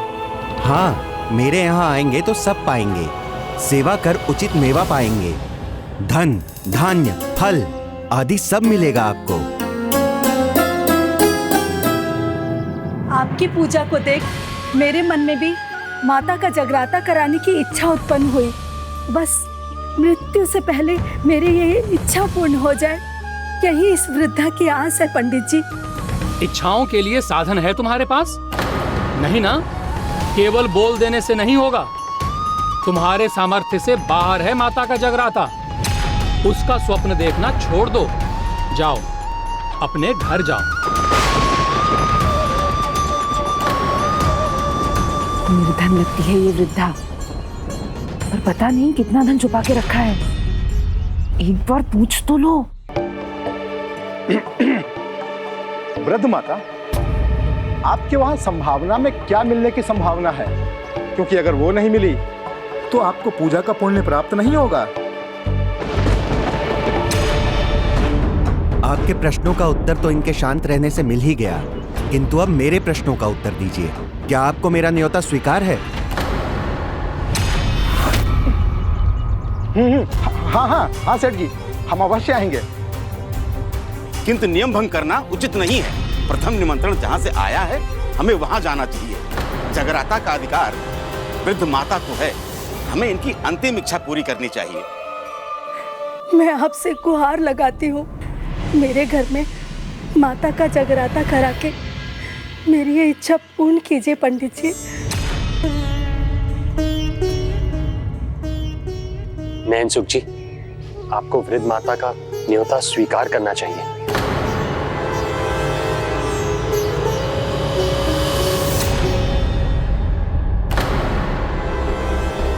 उचित कहा श्रीधर ने, नियम तो यही है, जाना तो हमें वहीं चाहिए।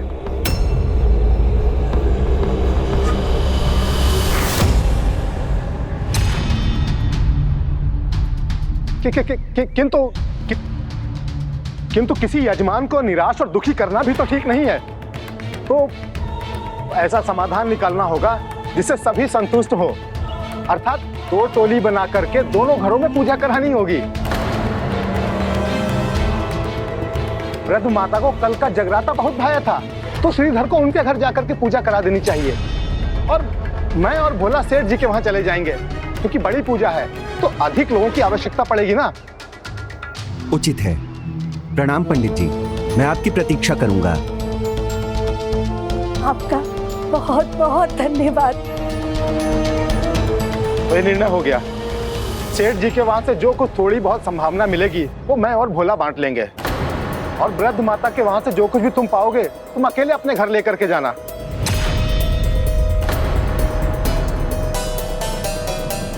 मेरे लिए तो वृद्ध माता का आशीष ही पर्याप्त है। मुझे और कुछ क्या चाहिए? माता, आप जाके तैयारी कीजिए।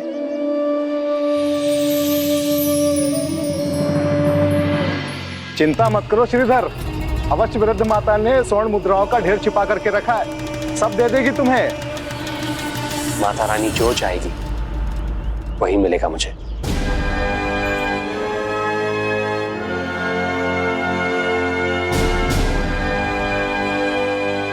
प्रणाम पंडित जी, आज आपने आने को कहा था तो हम आ गए। मंदिर के लिए कुछ दे दीजिए, कुछ लाइए पंडित जी। भाई जैसे आज आए हो वैसे कल चले आना। अरे कल क्यों आना है? मैंने चंदा तैयार रखा हुआ है, रुकिए। हाँ,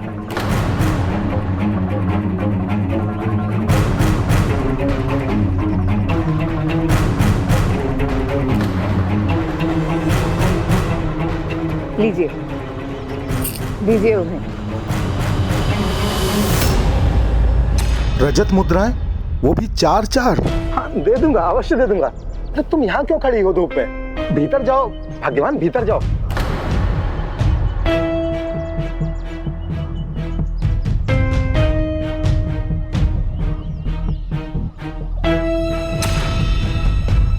ये लो।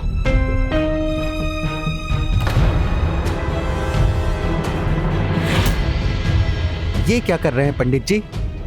इतना हृदय छोटा मत कीजिए। इतने बड़े पुजारी होकर बस एक कांसे की मुद्रा दे रहे हैं। भाई चंदा लेने आए हो तो उसके नियम तो समझो। जो जिसकी श्रद्धा होती है वो उतना ही देता है, उसे ही स्वीकार करो। और अधिक चंदा चाहिए तो श्रीधर जी से मांगो, कल उसको ही अधिक संभावना मिली है।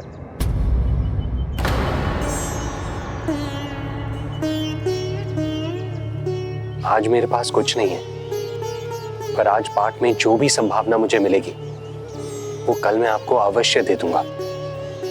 हाँ हाँ अवश्य आना। कल चंदा में स्वर्ण मुद्राएं खनकेंगी, क्योंकि श्रीधर जी तो वैसे भी अपने पास कल के लिए कुछ नहीं रखते हैं, सब कुछ दान में दे देते हैं। अब तृप्त होगा मेरा मन जब कल चंदा मांगने वाले इसके द्वार पर होंगे और इसके पास कुछ भी देने को ना होगा। तब पता चलेगा इसे अपमान का क्या अर्थ होता है। प्रणाम पंडित जी, प्रणाम श्रीधर जी।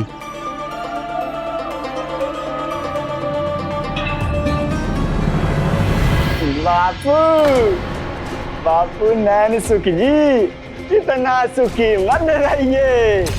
आपके सुख को दुख में बदलते देर नहीं लगती। क्या हुआ बापू, इतना क्यों गुस्सा हो रहे हो?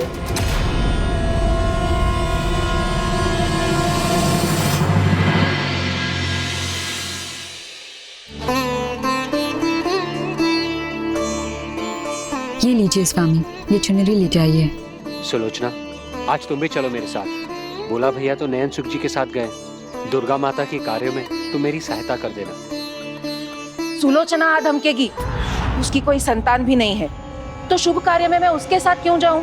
जब भी उसका मुंह देख लेती हूँ तो कोई कार्य सफल ही नहीं होता। सुलोचना, आप चलेंगी ना मेरे साथ? मैं वो शुभ कार्य, वो भाभी ने भी कहा मैं अभागन हूँ, दुर्भाग्य लेकर आऊंगी, तो मुझे नहीं जाना चाहिए।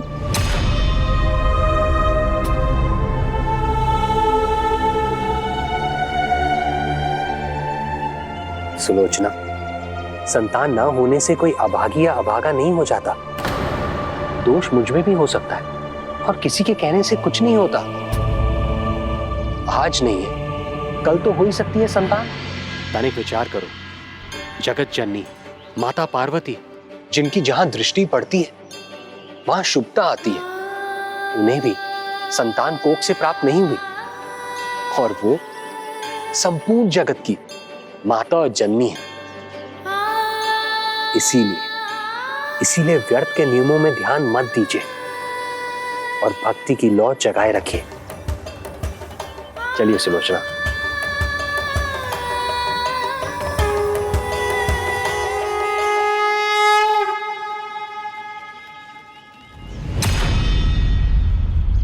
जा रहे हो, जाओ, किंतु अपनी स्वर्ण मुद्राएं मत भूल जाना। हाँ, जैसा मैंने पहले कहा था नयन सुख जी, जो होगा माता की इच्छा से होगा। अगर माता चाहेगी तो स्वर्ण मुद्रा भी मुझे अवश्य प्राप्त होगी।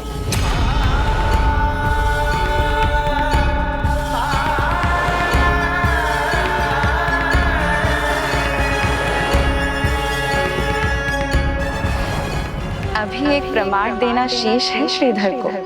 क्या वो और सुलोचना उस वृद्धा की सहायता कर पाते हैं अथवा नहीं?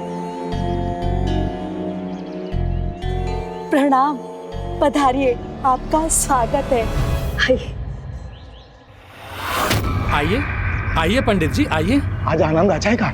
आज के दिन जीवन की श्रेष्ठ संभावना प्राप्त करने का अवसर है। चलो पंडित जी, चलिए चलिए। आपको कोई कष्ट नहीं होगा, जो आवश्यकता है हमें कह दीजिए। हाँ हाँ अवश्य। माँ, हम हैं ना, चिंता मत कीजिए, हम पूजा की तैयारी कर लेंगे, आप विश्राम कीजिए।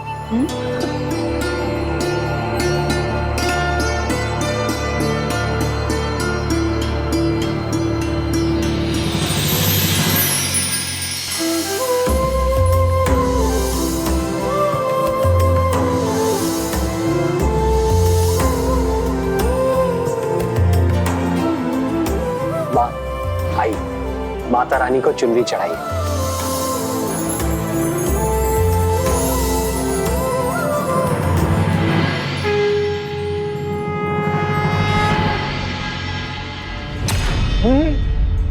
इतना बस? किंतु इतने से क्या होगा सेठ जी? भोग में सब 1.25 किलो का लगेगा। 1.25 किलो फल, 1.25 किलो मिठाई, 1.25 किलो मेवा। शीघ्र मंगवाइए। ले आओ। मेरे पास तो बस यही एक फल है प्रसाद में चढ़ावे के लिए।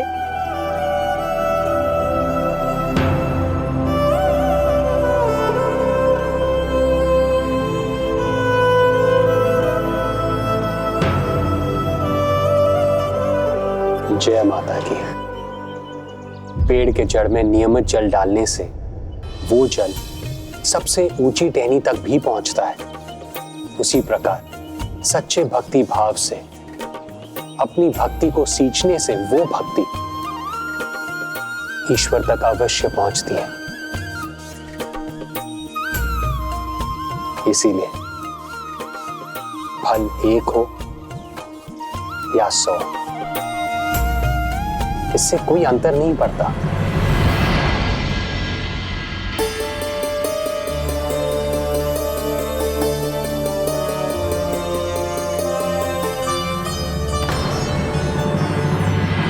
मां, जगराते में और कोई नहीं आएगा?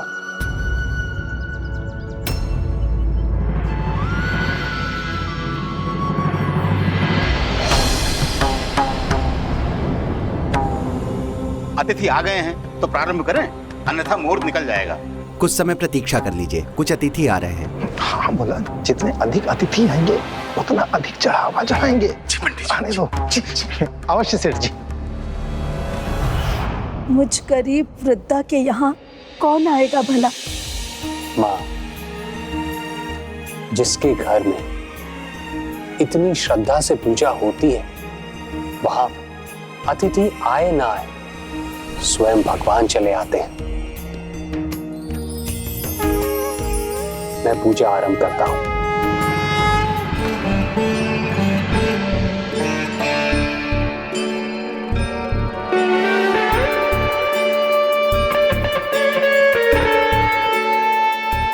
इस प्रकार एक ओर अतिथियों की भीड़ थी तो दूसरी ओर थी वो वृद्धा माता। किंतु वो कहाँ महत्वपूर्ण था। भगवान भीड़ से नहीं, भक्ति से प्रसन्न होते हैं।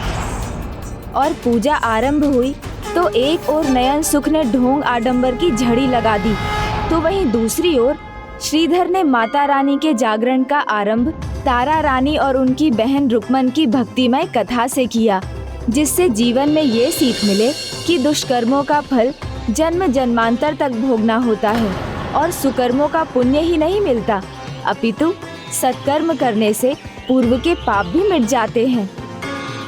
तारा रानी और रुक्मन की कथा का आरंभ होता है जब वो दोनों देवराज इंद्र की राजसभा में अप्सराएं थीं।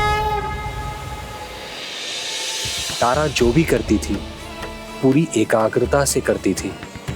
नृत्य कला में भी उसका पूरा ध्यान रहता था, जबकि रुक्मन का मन बहुत शीघ्र अस्थिर हो जाता था।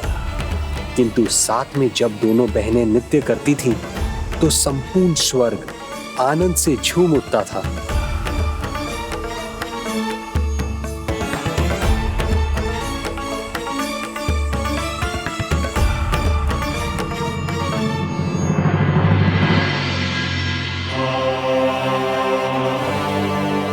अद्भुत अद्भुत तारा, उत्तम रुक्मन, आप दोनों के नृत्य ने हमें आनंद और स्फूर्ति से भर दिया। आपके देवराज आपसे अत्यंत प्रभावित हैं। हम आप दोनों से प्रभावित होकर आपको वरदान देना चाहते हैं, इसलिए निसंकोच बताइए क्या चाहती हैं आप। तारा अप्सरा होते हुए भी धार्मिक भी थी, पूजा पाठ के प्रति निष्ठा भी रखती थी। इसीलिए उस दिन उन्होंने जो मांगा वो सबको बड़ा विचित्र लगा। मांग लो दीदी जो मांगना है, आज देवराज अति प्रसन्न है। हे देवराज, आप हमें वरदान देने के इच्छुक हैं तो हमें अनुमति दीजिए कुछ समय पृथ्वी पर भ्रमण करने का। केवल इतना ही? हाँ, उचित। और रुक्मन, आपको क्या चाहिए?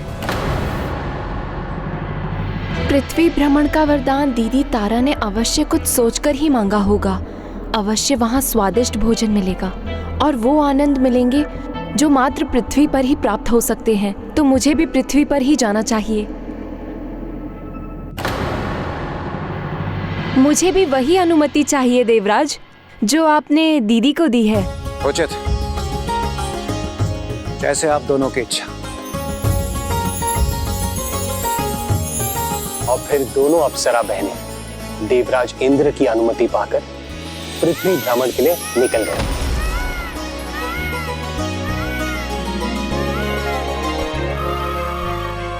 अति सुंदर, बहुत सुंदर है। यहाँ की सुंदरता तो अपने आप में अद्भुत है, जैसे किसी चित्रकार की मनोहर चित्रकारी हो। सत्य कहा दीदी, अब विलंब नहीं करते, चलिए इस सुंदरता का आनंद उठाते हैं। हाँ, इन भव्य मंदिरों के भक्तिमय वातावरण का आनंद भी अद्भुत होगा।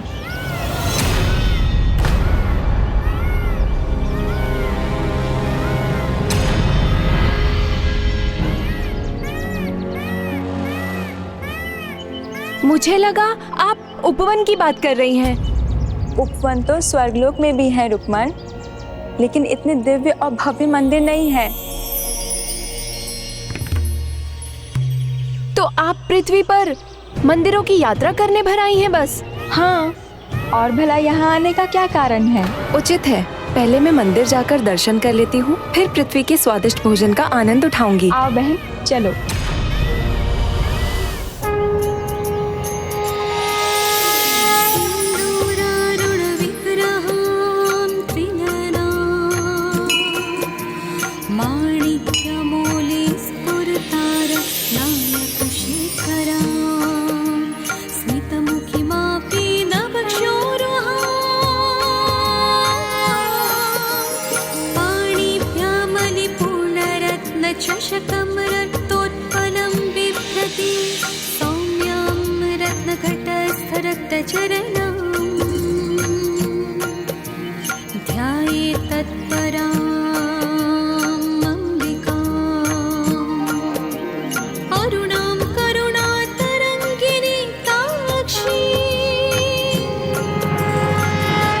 दीदी, अब थोड़ा हाट की ओर चलते हैं।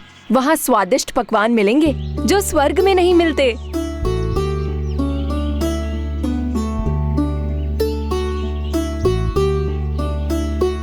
पंडित जी, हमें एकादशी व्रत की महत्ता बताएं। सभी चिंताओं का एक ही समाधान, एकादशी का व्रत। सभी की मनोकामनाएं पूर्ण करने वाला अद्भुत व्रत, जिसका फल इस जीवन में नहीं अगले जीवन में भी प्राप्त होगा। संजोग देखिए, आज एकादशी है, आप अपना व्रत आज ही आरंभ करें। तब तो एकादशी का व्रत मैं भी कर सकती हूँ। बहन, करने दो ना मुझे ये व्रत, ऐसा अवसर फिर नहीं मिलेगा। मैंने तो पृथ्वी पर यहाँ के सुख भोगने की कल्पना की थी, किंतु दीदी भी ना यहाँ भी बस पूजा पाठ और व्रत ही करना चाहती हैं। बहन, सभी पापों से मुक्ति दिलाने वाला व्रत है ये। एकादशी का व्रत करने से प्रभु नारायण जी की असीम कृपा होती है। सुना नहीं तुमने? संभव है यही हमारी नियति हो, हमें ये व्रत करना हो, इसलिए हम पृथ्वी पर आ गए। क्यों बहन? उचित है, तुम ये व्रत करोगी तो मैं भी कर लूंगी, किंतु खाली पेट रहना तो बहुत कठिन होगा। और एकादशी के व्रत में तो निर्जला रहना होता है, जल की एक बूंद तक नहीं पी सकते। नहीं नहीं, इस व्रत में फलाहार भी किया जा सकता है।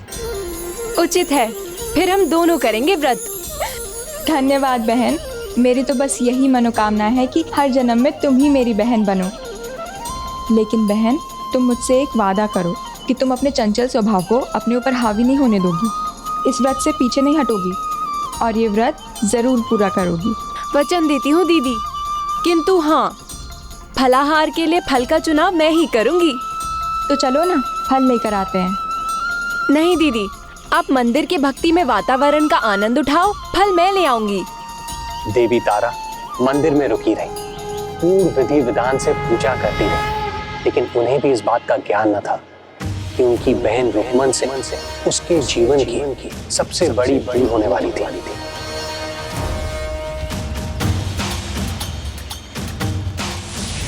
ये कैसी सुगंध है?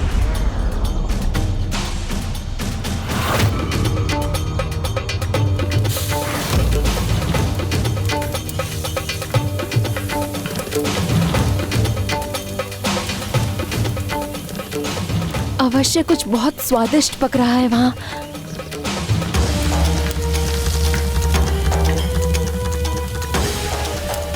किंतु मुझे तो दीदी तारा के साथ एकादशी का व्रत रखना है, मैं तो नहीं खा सकती।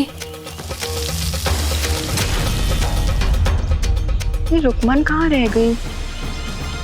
तब तो आ जाना चाहिए था।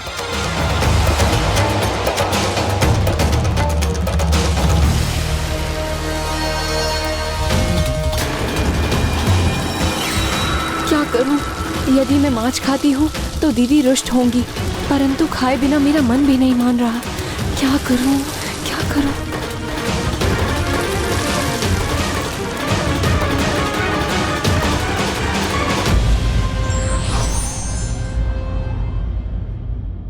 लालच का आवरण जब व्यक्ति के ऊपर चढ़ जाता है, तब उसे उसकी भूल का आभास तक नहीं होता। विघ्नहर्ता श्री गणेश के अद्भुत शक्तियों से भरे वीडियोस देखने के लिए चैनल को सब्सक्राइब करना न भूलें और साथ ही बेल आइकॉन भी दबाएं।